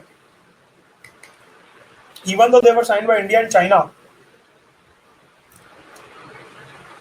yet they apply to the global world, yet they are applicable to the entire world। मतलब कि sign तो India China ने करे, लेकिन ये ऐसे प्रिंसिपल्स हैं जो पूरी दुनिया को गाइड कर सकते हैं अच्छाई की तरफ, शांति की तरफ, पीसफुल कोएग्जिस्टेंस की तरफ। मतलब कि अगर यूएस ये सारे अटैक्स ना करता तो यहाँ पे जो लाखों लोग मरे वो नहीं मरते। यूएस ने ब्रूट वायलेंस यूज करा अपना। कहां है पंची? बिना उनसे पूछे उनकी कंट्री में घुस गया, अटैक कर दिया, ड्रोन चला दिए, मिसाइलें छोड़ दी, फाइटर एयरक्राफ्ट, ट्रूप्स। कहां है पंची? कहां है रिस्पेक्ट? कहां है सोवरेंटी की रिस्पेक्ट, कहां है टेरिटोरियल इंटीग्रिटी की रिस्पेक्ट?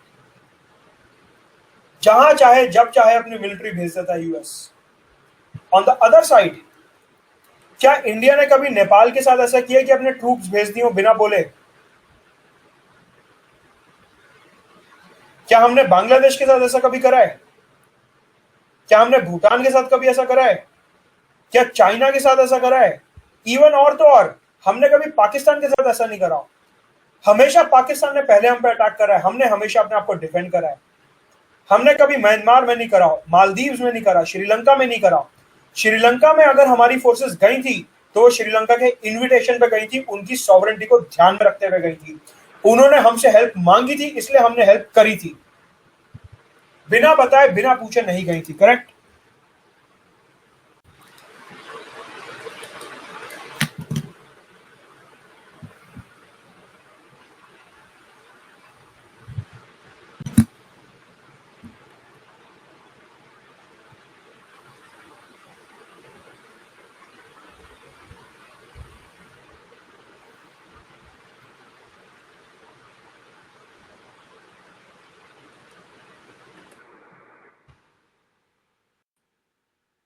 रिस्पेक्ट फॉर सॉवरेंटी, जो आपको ठीक लगे आप वो करो, जो आपको ठीक लगे आप वो करो, and territorial integrity.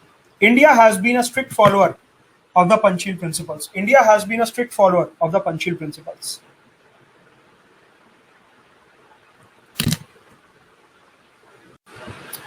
Correct?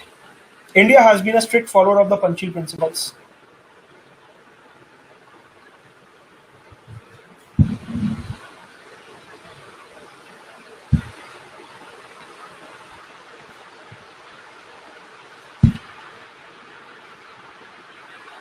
Mutual non-aggression. Mutual non-aggression.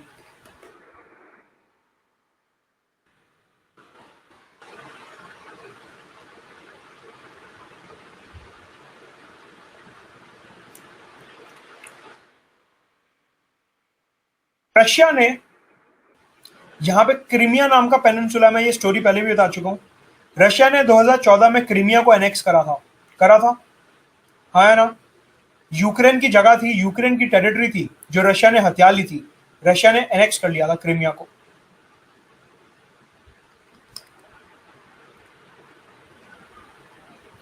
क्या ये म्यूचुअल नॉन अग्रेशन है? क्या ये म्यूचुअल नॉन अग्रेशन है? जिनको नहीं पता स्टोरी में बता देता हूं, मैप के थ्रू समझाता हूं। देखिए,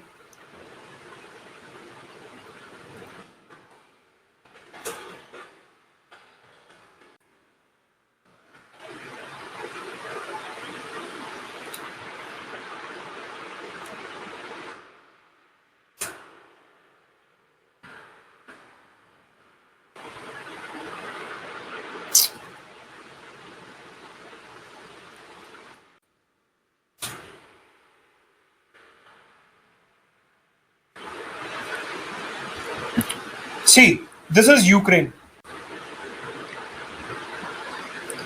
This is Russia.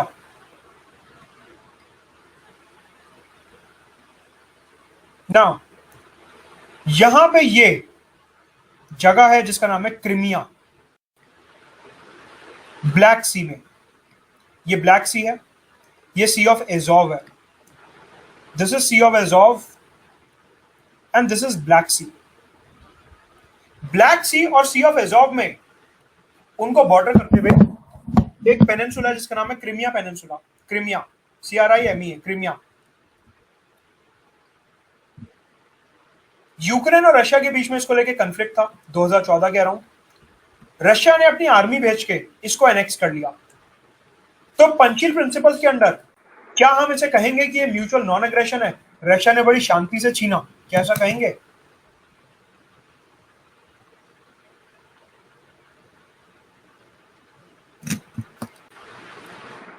पाकिस्तान हर दूसरे दिन सीज फायर वायलेशन करता है, क्या हम उसे म्यूचुअल नॉन एग्रेशन कहेंगे?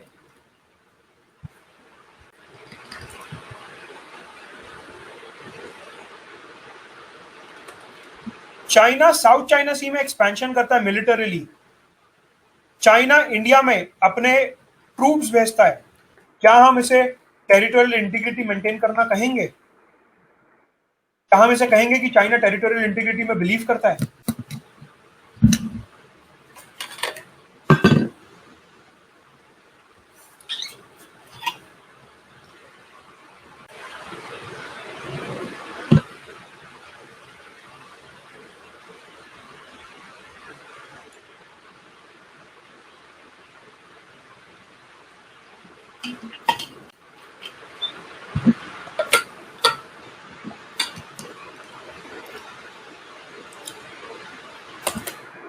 यूएस का तो क्या ही पूछे, आपको इसके एग्रेशन के किस्से तो पता ही हैं।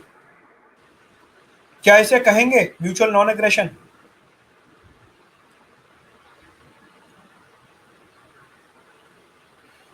नॉर्थ कोरिया हर दूसरे दिन मिसाइल टेस्ट करता है। नॉर्थ कोरिया हर दूसरे दिन मिसाइल टेस्ट करता है, क्या इसे कहेंगे mutual non aggression? Nuclear missile, ballistic missile, अलग अलग मिसाइलें टेस्ट करता है।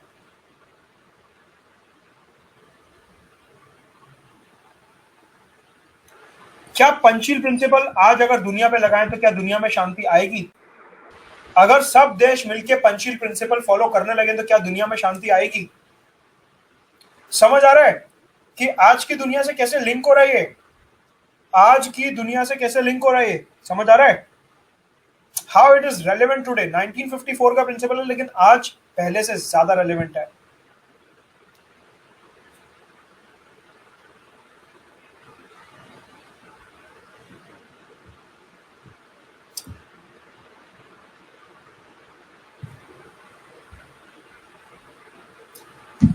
Non-interference in internal affairs of other states.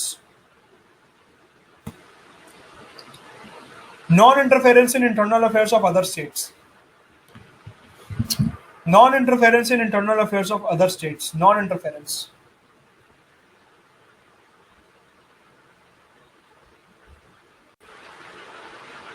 एक बारी म्यूचुअल नॉन एग्रेशन इंडिया के कॉन्टेक्स्ट में मैं एक्सप्लेन करता हूं।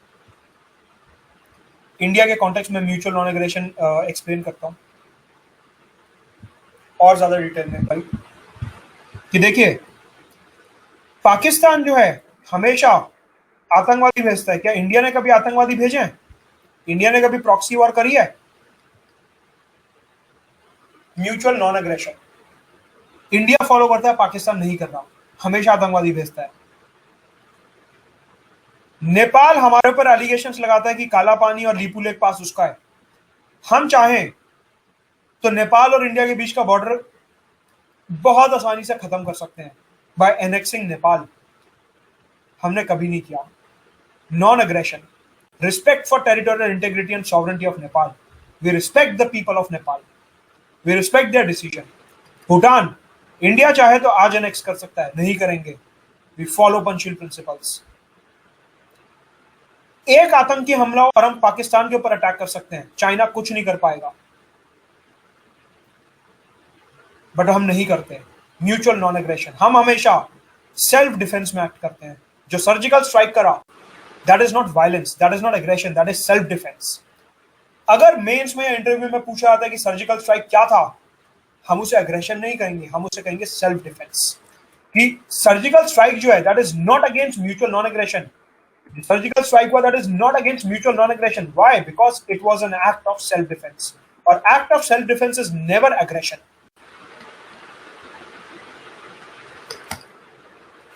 Pakistan is the country that violates ceasefire at the border. India never does that. India only fires back in self-defense. Bangladesh, Myanmar, Sri Lanka, Maldives, कभी हमने अपनी आर्मी यहां पे नहीं भेजी। कभी हमने ये नहीं बोला कि ये बॉर्डर हमारा है, ये जमीन हमारी है, या ऐसा कुछ। Respect for sovereignty, territorial integrity and mutual non aggression. Mutual non aggression का मतलब क्या होता है? अगर इसको दूसरी लैंग्वेज में समझे, म्यूचुअल नॉन एग्रेशन का मतलब होता है peaceful resolution of dispute through negotiations. Peaceful resolution of disputes. Rajnath Singh ने आज हिंदू में उनके ऊपर न्यूज आई थी। राजनाथ सिंह ने एक वर्ड मेंशन करा हुआ था, क्या कि अगर डायलॉग बातचीत से सॉल्व हो जाए तो सबसे अच्छी बात है। मतलब कि उससे रिफ्लेक्ट होता है पंचशील प्रिंसिपल। राजनाथ सिंह ने ये नहीं बोला कि ये पंचशील है, लेकिन समझ आ गया हमारे को कैसे। राजनाथ सिंह ने बोला, who is the defence minister, उन्होंने बोला कि इंडिया चाइना का अगर जो डिस्प्यूट है वो बातचीत से सॉल्व हो जाए तो सबसे अच्छी बात है। मतलब कि राजनाथ सिंह ये कह रहे हैं that India believes in mutual non aggression, हमारे को एग्रेशन नहीं चाहिए। We believe in peaceful resolution of disputes and we don't want any sort of war. We are a Buddhist driven country, we are a pacifist state. Non interference in internal affairs of other states.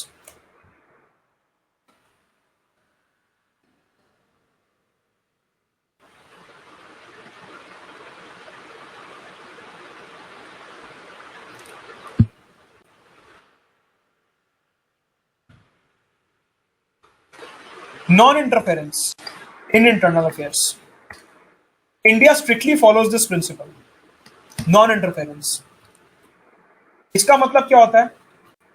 आपने बहुत बार सुना होगा ये।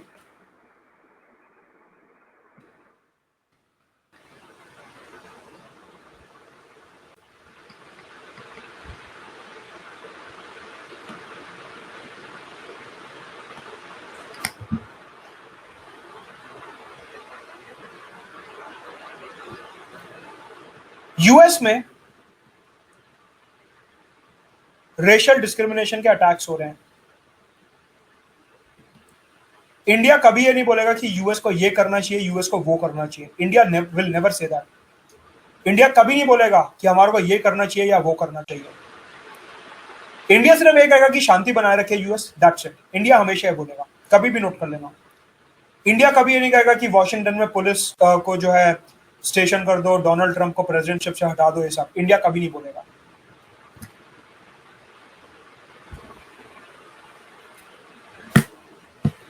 China में Hong Kong में disputes हो रहे हैं, हांगकांग में रैलीज, प्रोटेस्ट रैलीज हो रही हैं। इंडिया ने बोला सब कुछ पीसफुली होना चाहिए, लेकिन इंडिया ने कभी ये नहीं बोला हांगकांग के लोगों को ये करना चाहिए, चाइना को वो करना चाहिए, कभी नहीं बोला। Non interference in internal affairs.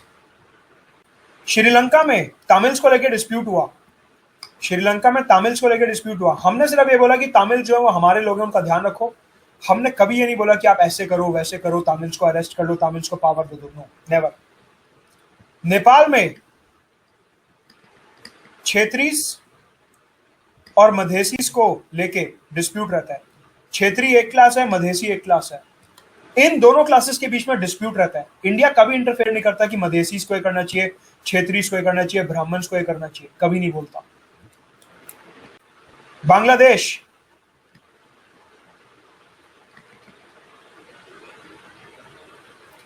कई बार देखने को मिला यहां पे रिलीजियस बेस्ड अटैक्स होते हैं माइनॉरिटीज के ऊपर।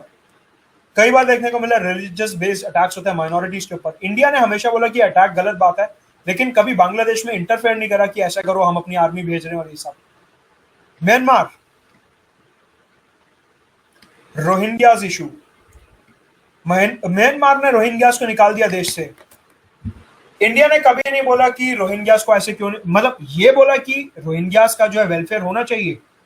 हम ह्यूमैनिटेरियन ग्राउंड्स पे हमेशा बोलते हैं कि इनका वेलफेयर होना चाहिए और ये सब, लेकिन म्यांमार के बीच में हमने इंटरफेयर नहीं करा कि ऑंग सान सूची को ये करना चाहिए, ऐसे करना चाहिए, वैसे करना चाहिए, never. Non interference in internal affairs and hence इसी पंचशील प्रिंसिपल के अंडर जब इंडिया ने 370 डाइल्यूट करा जम्मू कश्मीर के लिए और सिटीजनशिप अमेंडमेंट एक्ट पास करा 2019 का, दुनिया के बहुत से ऐसे देश थे जिन्होंने हमारे इंटरनल अफेयर्स में इंटरफेयर करने की कोशिश करी। इंडिया ने सीधा बोला that we believe in the Panchsheel principles and that is non interference in internal affairs. मतलब कि ना हम इंटरफेयर करेंगे और ना ही आप इंटरफेयर करोगे। That is how these Panchsheel principles are relevant in today's world. US की आदत है जहां उसे लगता है डिस्प्यूट है वहां पहुंच जाता है, जिस कंट्री में डिस्प्यूट है वहां पहुंच जाता है। Interference in internal affairs India कभी ये फॉलो नहीं करता, never. India strictly abides by the Panchshil principles and India always adheres to non-interference in the internal affairs.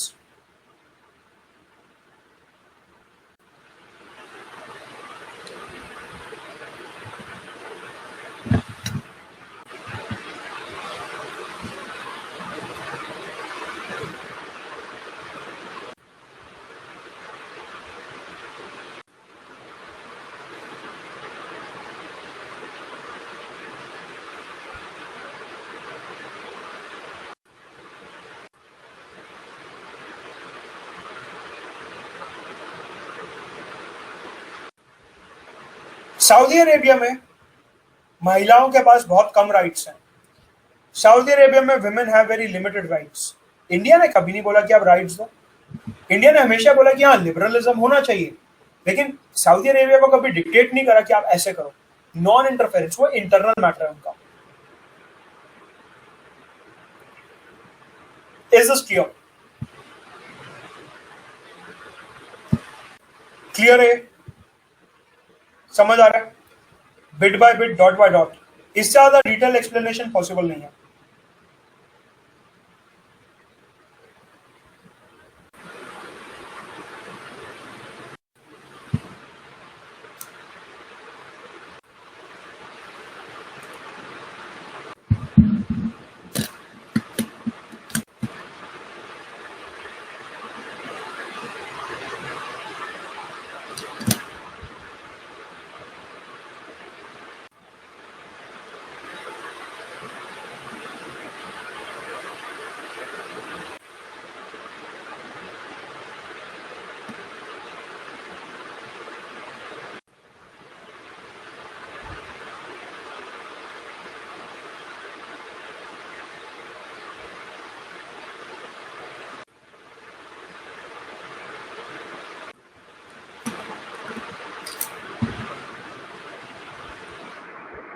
Coat कर सकते हैं।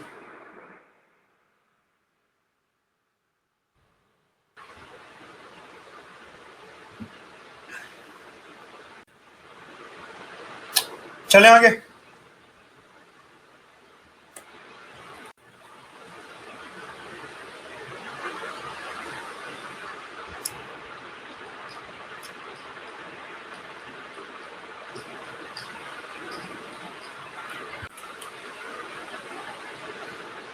Equality and mutual benefit. Equality and mutual benefit, दो शब्द हैं, ध्यान से देखिए। Equality and mutual benefit.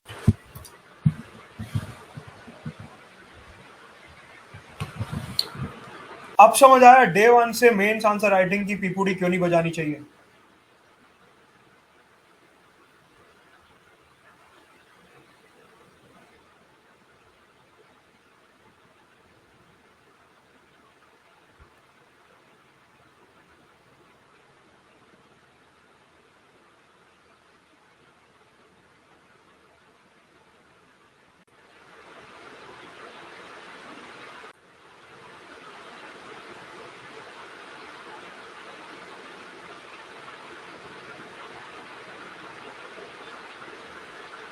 तो खाता आप ही के साथ खोल देता हूं, अगर आपको बुरा लग रहा है मेरा जीरो स्कोर दो।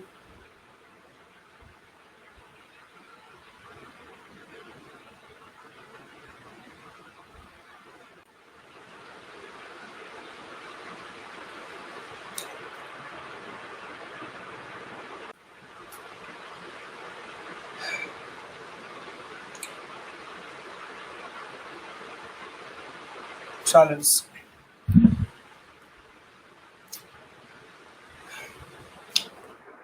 देखो यहां पे भी पंछी लगाते रहो, पीसफुली कोएग्जिस्ट करते रहो। मैं कभी भी आपके इंटरनल अफेयर्स में इंटरफेयर नहीं करूंगा। अगर आप पीसफुली कोएग्जिस्ट नहीं करोगे, I have to resort to aggression. अगर म्यूचुअली नॉन एग्रेशन फॉलो करना है तो पीसफुली कोएग्जिस्ट करना पड़ेगा।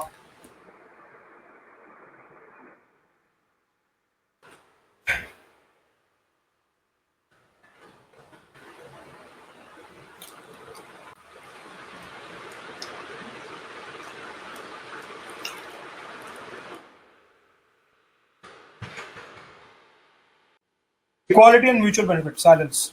Equality and mutual benefit.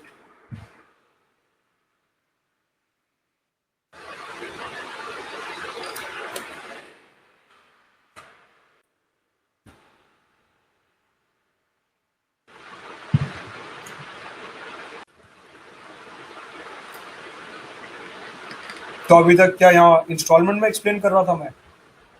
Nirmala ji ने मॉरेटोरियम लगाया इस पे।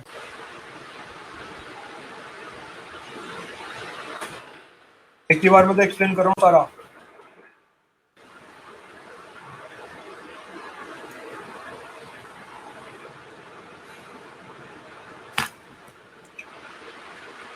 Equality and mutual benefit,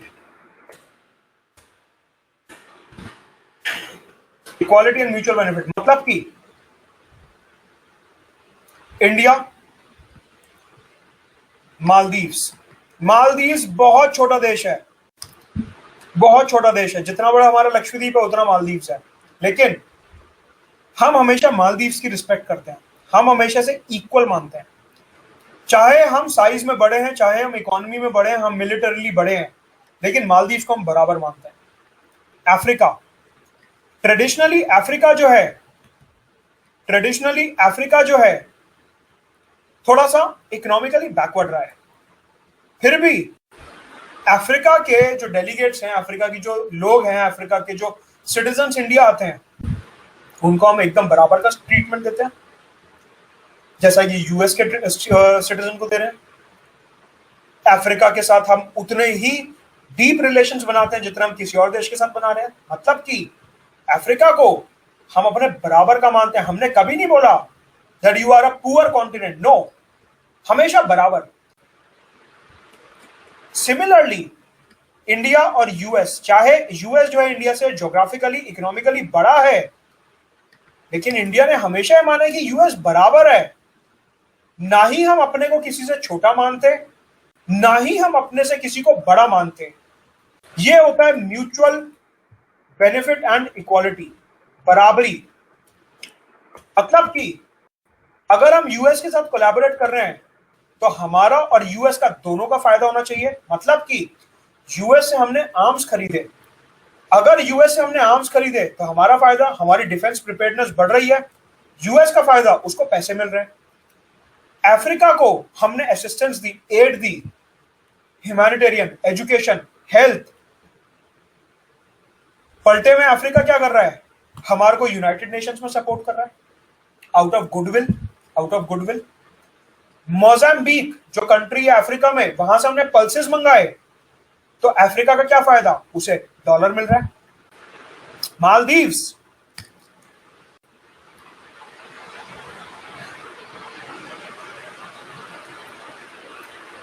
India और मालदीव्स कोऑपरेट करते हैं कि इंडियंस को ई वीजा मिल जाए और ये सब, तो इंडियंस मालदीव्स जाएंगे घूमने, मालदीव्स का क्या फायदा, टूरिज्म, होटल इंडस्ट्री ग्रो करती है।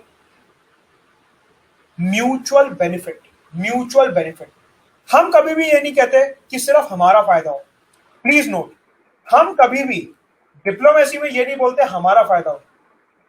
इक्वालिटी कि सब बराबर है, mutual benefit, equality and mutual benefit, दोनों का बराबर का फायदा। इवन ये प्रिंसिपल हम पाकिस्तान के साथ भी लगाते हैं कि पाकिस्तान, हम उन्हें कॉटन भेज रहे हैं, वो हमारे को अनियन भेज रहे हैं, अगर पाकिस्तान हमारे साथ बिना किसी अग्रेशन के एग्जिस्ट करना चाहता है तो हम पाकिस्तान के साथ भी पंचशील प्रिंसिपल लगा सकते हैं। ये आपको इंटरव्यू मेंस में लिखना है कि पाकिस्तान अगर पंचशील प्रिंसिपल फॉलो करे और नॉन अग्रेशन फॉलो करे, India will always believe in equality with Pakistan and mutual benefit with Pakistan. हमारे को पाकिस्तान से कोई दुश्मनी नहीं है, पाकिस्तान को हमारे से प्रॉब्लम है, हमें पाकिस्तान से कोई प्रॉब्लम नहीं है।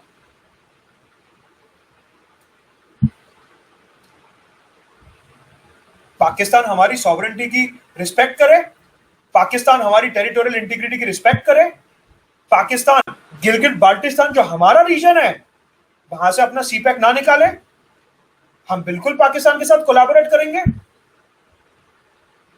इक्वालिटी, म्यूचुअल बेनिफिट, पाकिस्तान चाहे तो हम अफगानिस्तान, पाकिस्तान, इंडिया, नेपाल, भूटान, बांग्लादेश पूरा एक हाईवे बना सकते हैं। म्यूचुअल बेनिफिट, सबका फायदा, उसमें इंडिया का फायदा क्या अकेले का, ट्रेड होगा, सबके देशों के नागरिकों को रोजगार मिलेगा, उसमें इंडिया अकेले का क्या फायदा। और इंडिया ये भी नहीं कहता कि हम ज्यादा टैक्स लगाएंगे, नहीं, जो रूल्स हैं सबके लिए रूल्स हैं, बराबरी, इक्वालिटी।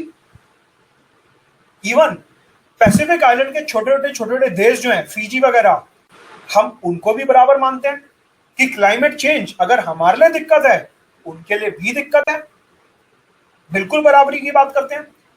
सोलर एनर्जी से अगर हम बेनिफिट कर रहे हैं तो उनको भी बेनिफिट कराएंगे, स्ट्रेटेजिकली वो हमारी हेल्प कर सकते हैं। आइलैंड चेन के कॉन्सेप्ट में याद करो, म्यूचुअल बेनिफिट, इक्वालिटी, बराबरी, म्यूचुअल बेनिफिट, कि हम ये नहीं कह रहे कि सिर्फ हमारा फायदा हो, सबका फायदा हो।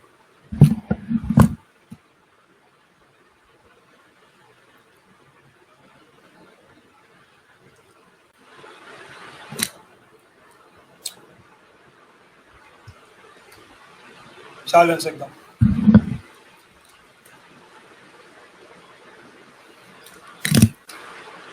यूएस हमारे को प्रेशराइज करता है कि मेरे प्रोडक्ट्स में से ड्यूटी हटाओ।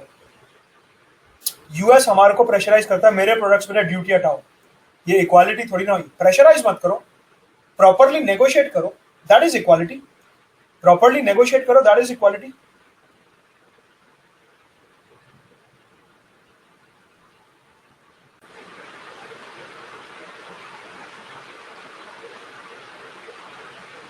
यूएस हमारे को धमकाता है, अगर S-400 खरीदा तो सैंक्शंस लगा दूंगा, अगर S-400 खरीदा तो सैंक्शंस लगा दूंगा।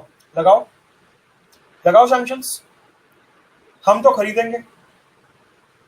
ये ब्लैकमेल करने वाला सीन इक्वालिटी में थोड़ी ना होता है। हमने खरीदे, हम खरीदेंगे, यूएस से जो बन पाए वो कर ले, कुछ कर ही नहीं सकता। Equality. India always firmly believes in equality, firmly. ना कोई ऊपर है ना कोई नीचे है, ना चाइना हमसे ऊपर है ना यूएस हमसे ऊपर है, ना नेपाल हमसे नीचे है ना भूटान हमसे नीचे है, सब बराबर है। प्रधानमंत्री ने नॉन अलाइनमेंट में क्या बोला था वर्चुअल समिट में? Equality, fairness, rule based world order. Equality word use करा था प्रधानमंत्री ने। कहां से आया वो इक्वालिटी शब्द? पंचशील प्रिंसिपल से। तो प्रधानमंत्री की जो स्पीच थी नॉन अलाइनमेंट को, वो नॉन अलाइनमेंट के साथ साथ पंचशील प्रिंसिपल्स को भी रिफ्लेक्ट करती थी। Australia, US, Japan, France, Russia, हम मिलिट्री एक्सरसाइजेस करते हैं, मिलिट्री एक्सरसाइज करते हैं। म्यूचुअल बेनिफिट, हमारी नेवी, आर्मी, एयरफोर्स उनसे सीख रही है, उनकी आर्मी, नेवी, एयरफोर्स हमसे सीख रही है। Mutual benefit. हम कभी सेल्फिश नहीं होते कि सिर्फ हमारा फायदा हो, सबका फायदा होना चाहिए। Rule based world order, peaceful coexistence, peaceful coexistence.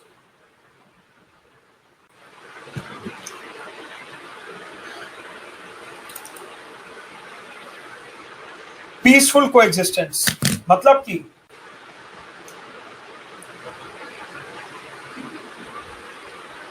ठीक है, अभी इक्वालिटी और म्यूचुअल बेनिफिट में एक बात और रह गई कि यूएस कभी भी इक्वल नहीं मानता किसी को। यूएस ये मानता है कि मैं ऊपर हूं। Afghanistan, Iraq, Syria, Libya, Iran, US का जहां मन करता है चला आता है। इक्वालिटी थोड़ी ना हुई है। जहां अपना फायदा दिखता है वहां चला जाता है। मतलब कि यूएस ने सालों साल अफगानिस्तान में बॉम्बिंग करी अपने फायदे के लिए। अफगानिस्तान का उसमें कोई फायदा नहीं था। No mutual benefit.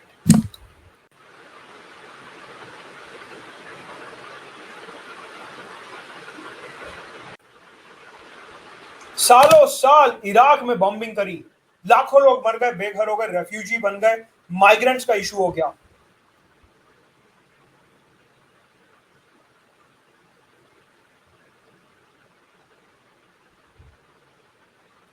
कहां है इक्वालिटी, कहां है म्यूचुअल बेनिफिट? वेराज इंडिया ने कभी ऐसा नहीं करा कि बिना पूछे किसी की टेरिटरी में घुस गए, बिना पूछे किसी को भी ऑर्डर दे दिया। No, always equality, peaceful coexistence, peaceful coexistence की शांति बहाली बनी रहे और शांति से पीसफुल कोएग्जिस्टेंस मतलब कि Buddhist principle. Panchsheel principle sign किसने करा था? इंडिया, चाइना ने। इंडिया की foreign policy is already driven by Buddhism and China is a Buddhist nation. मतलब कि Panchsheel principles are a reflection that India is a Buddhist state. In a way India की foreign policy is Ashokan principle based. Because US and China are not following these principles, it shows that they are a real estate। यहां से prove होता है, हाँ है ना? यहां से प्रूव होता है कि क्योंकि वो पंचशील फॉलो नहीं कर रहे यूएस और China, they are a real estate.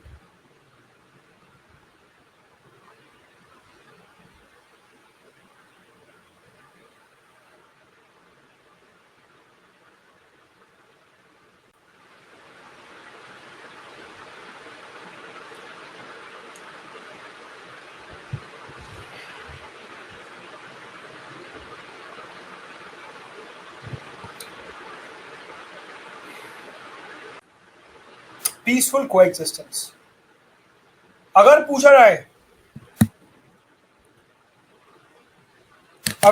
जाए कि पंचशील प्रिंसिपल्स आज वैलिड हैं या नहीं है, अगर पूछा जाए कि पंचशील प्रिंसिपल्स आज वैलिड हैं या नहीं है, जवाब होगा हाँ, बिल्कुल वैलिड है।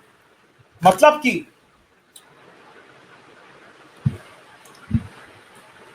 जैसे हमने नॉन अलाइनमेंट के केस में देखा, it is more relevant than ever before. Similarly the need of the hour is Panchsheel principles, that they should be followed in soul and spirit in a way.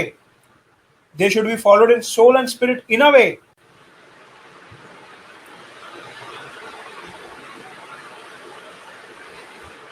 कि कोई country किसी और पे attack नहीं कर रही, हर कंट्री एक दूसरे के बॉर्डर की रिस्पेक्ट कर रही है, जो भी डिस्प्यूट्स हैं पीसफुली रिजॉल्व हो रहे हैं, किसी के इंटरनल अफेयर्स में इंटरफेयर नहीं कर रहे। फॉर एग्जाम्पल, हांगकांग में डिस्प्यूट हुआ, यूएस रोज स्टेटमेंट इशू करता था, रोज। अभी यूएस में रेसिज्म का इशू चल रहा है, चाइना रोज स्टेटमेंट इशू करता है, US is this, US is that, US is hypocrite, US has double standards etcetera, रोज आता है द हिंदू में। Interference in internal affairs. Pakistan, आज तक इमरान खान के पास कोरोना फैल गया, इतने लाखों लोग मर गए, कश्मीर के 370 के अलावा कोई मुद्दा नहीं है। Interference in internal affairs.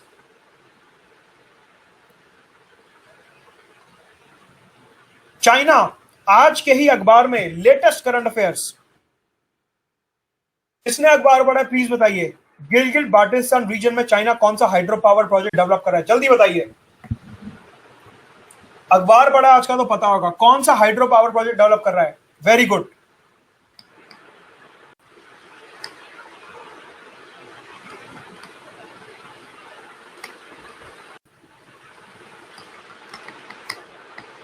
छोटी सी न्यूज थी, लेकिन देखो हमारे को पॉइंट दे रही है, फॉर्डर पॉइंट। छोटी सी न्यूज थी, लेकिन फॉर्डर पॉइंट मिल गया। क्या?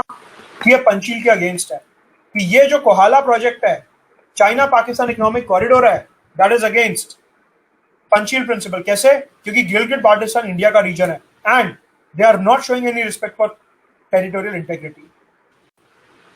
समझ आता है कैसे छोटी सी न्यूज हमारे को फॉर्डर पॉइंट दे गई।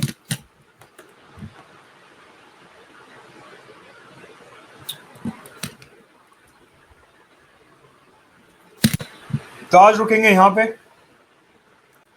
इसके आगे कंटिन्यू करेंगे कल। How is the class? समझ आ रहा है? कुछ आइडिया लग रहा है? ग्लोबल ऑर्डर का, डिप्लोमेसी का, न्यूज़पेपर का, करंट अफेयर्स का।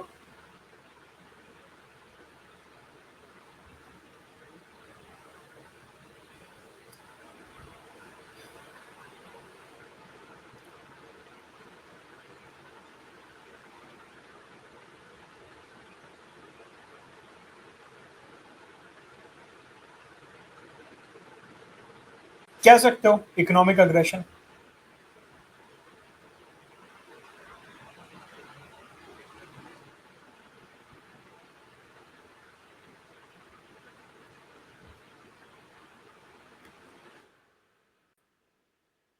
यूएन ने तो सिर्फ पंचशील अडॉप्ट करा है, कंट्रीज यूएन के रूल्स ही नहीं मानती, तो यूएन की अडॉप्टेड पॉलिसी कहां से मानेंगी?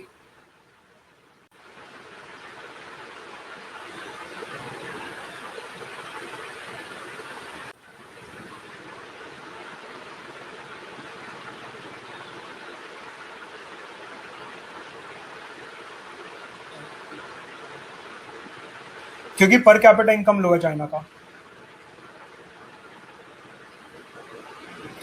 वैसे इतना सब कुछ क्या होते हुए, कोरोना, बैट्स, रैट्स, इन सब के अलावा क्या है उनके पास?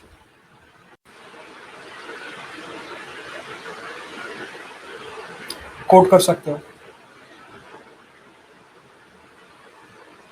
No, it is not our weakness. It is China's aggression and lack of respect for territorial integrity.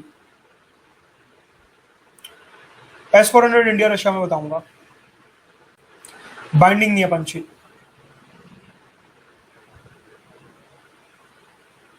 नहीं, बलूचिस्तान का मेंशन हमने कभी ये नहीं बोला कि बलूचिस्तान में हम ये कर देंगे वो कर देंगे, हमने सिर्फ ये बोला कि बलूचिस्तान के लोगों का ध्यान रखो, बलूचिस्तान के लोगों का ध्यान रखो।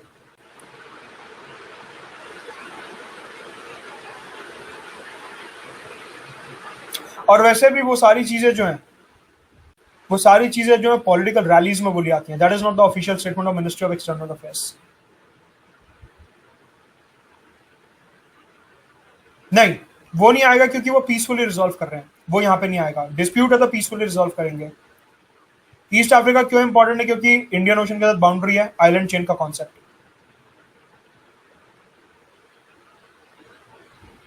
इंडिया ने कभी रेज ही नहीं करा वो इशू। इंडिया ने यह बोला कि सबका विकास होना चाहिए, सबका साथ, इंक्लूसिव डेवलपमेंट।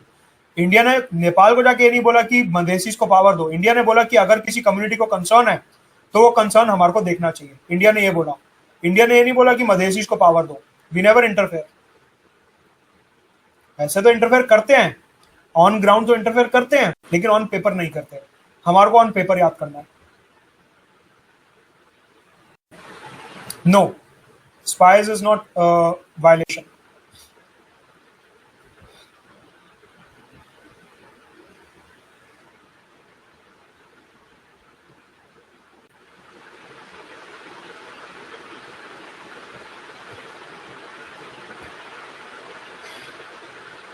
कैसा चल रहा है कोर्स? कोई फीडबैक?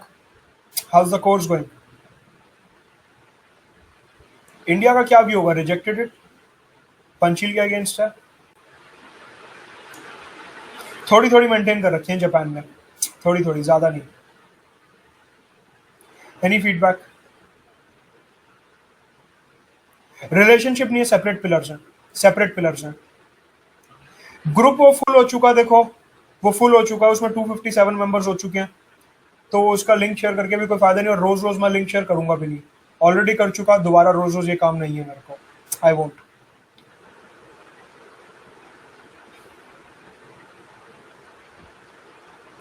डाइवर्सिफिकेशन नहीं, नॉन अलाइनमेंट। हम सबके साथ एंगेज करते हैं।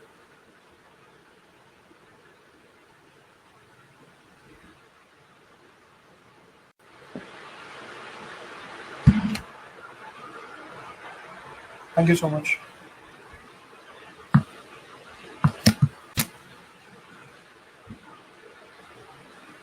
ओके, ठीक है।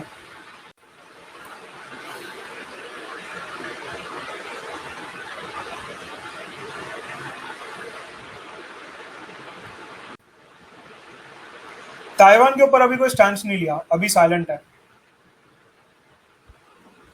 ऐसा कोई रूल नहीं है, ये कोर्ट वाला केस नहीं है कि वायलेट हो गया तो कोर्ट चलो, ये वो वाला नहीं है।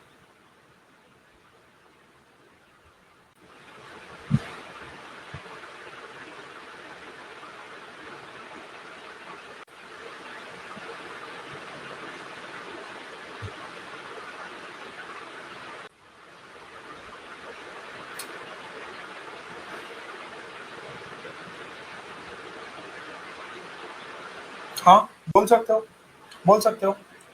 Thank you so much. अगर दूसरी कंट्री ने पहला अटैक करा और हम डिफेंड कर रहे हैं तो कितनी भी पावर यूज कर सकते हैं, दैट इज अलाउड। हाँ, तो China does not have respect for rule based global order.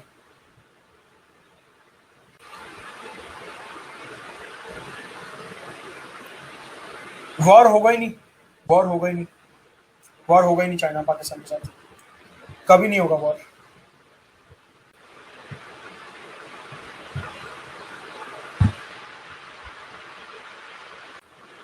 Last 2 minutes, anything else?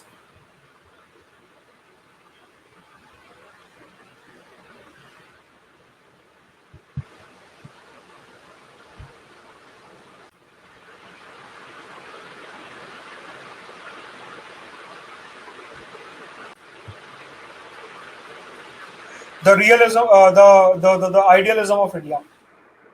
Satyam, idealism of India. जुलाई में आ रहा है इकोनॉमी। करंट अफेयर्स का बताता हूँ।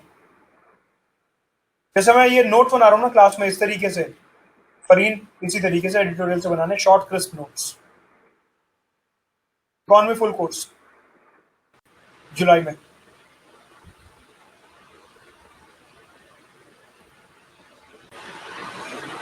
वो पुराना हो गया, आज के दौर में वॉर नहीं होगा, वो पुरानी बातें हैं।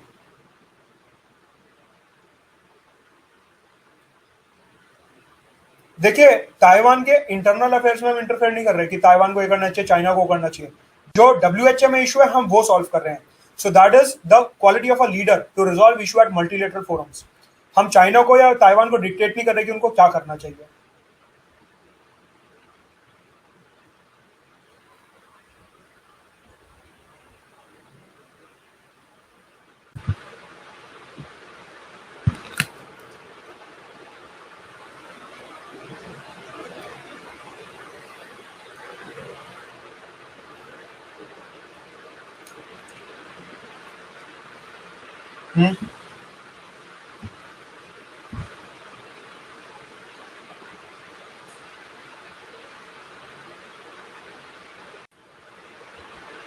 इंडिया चाइना में डिस्कस करेंगे।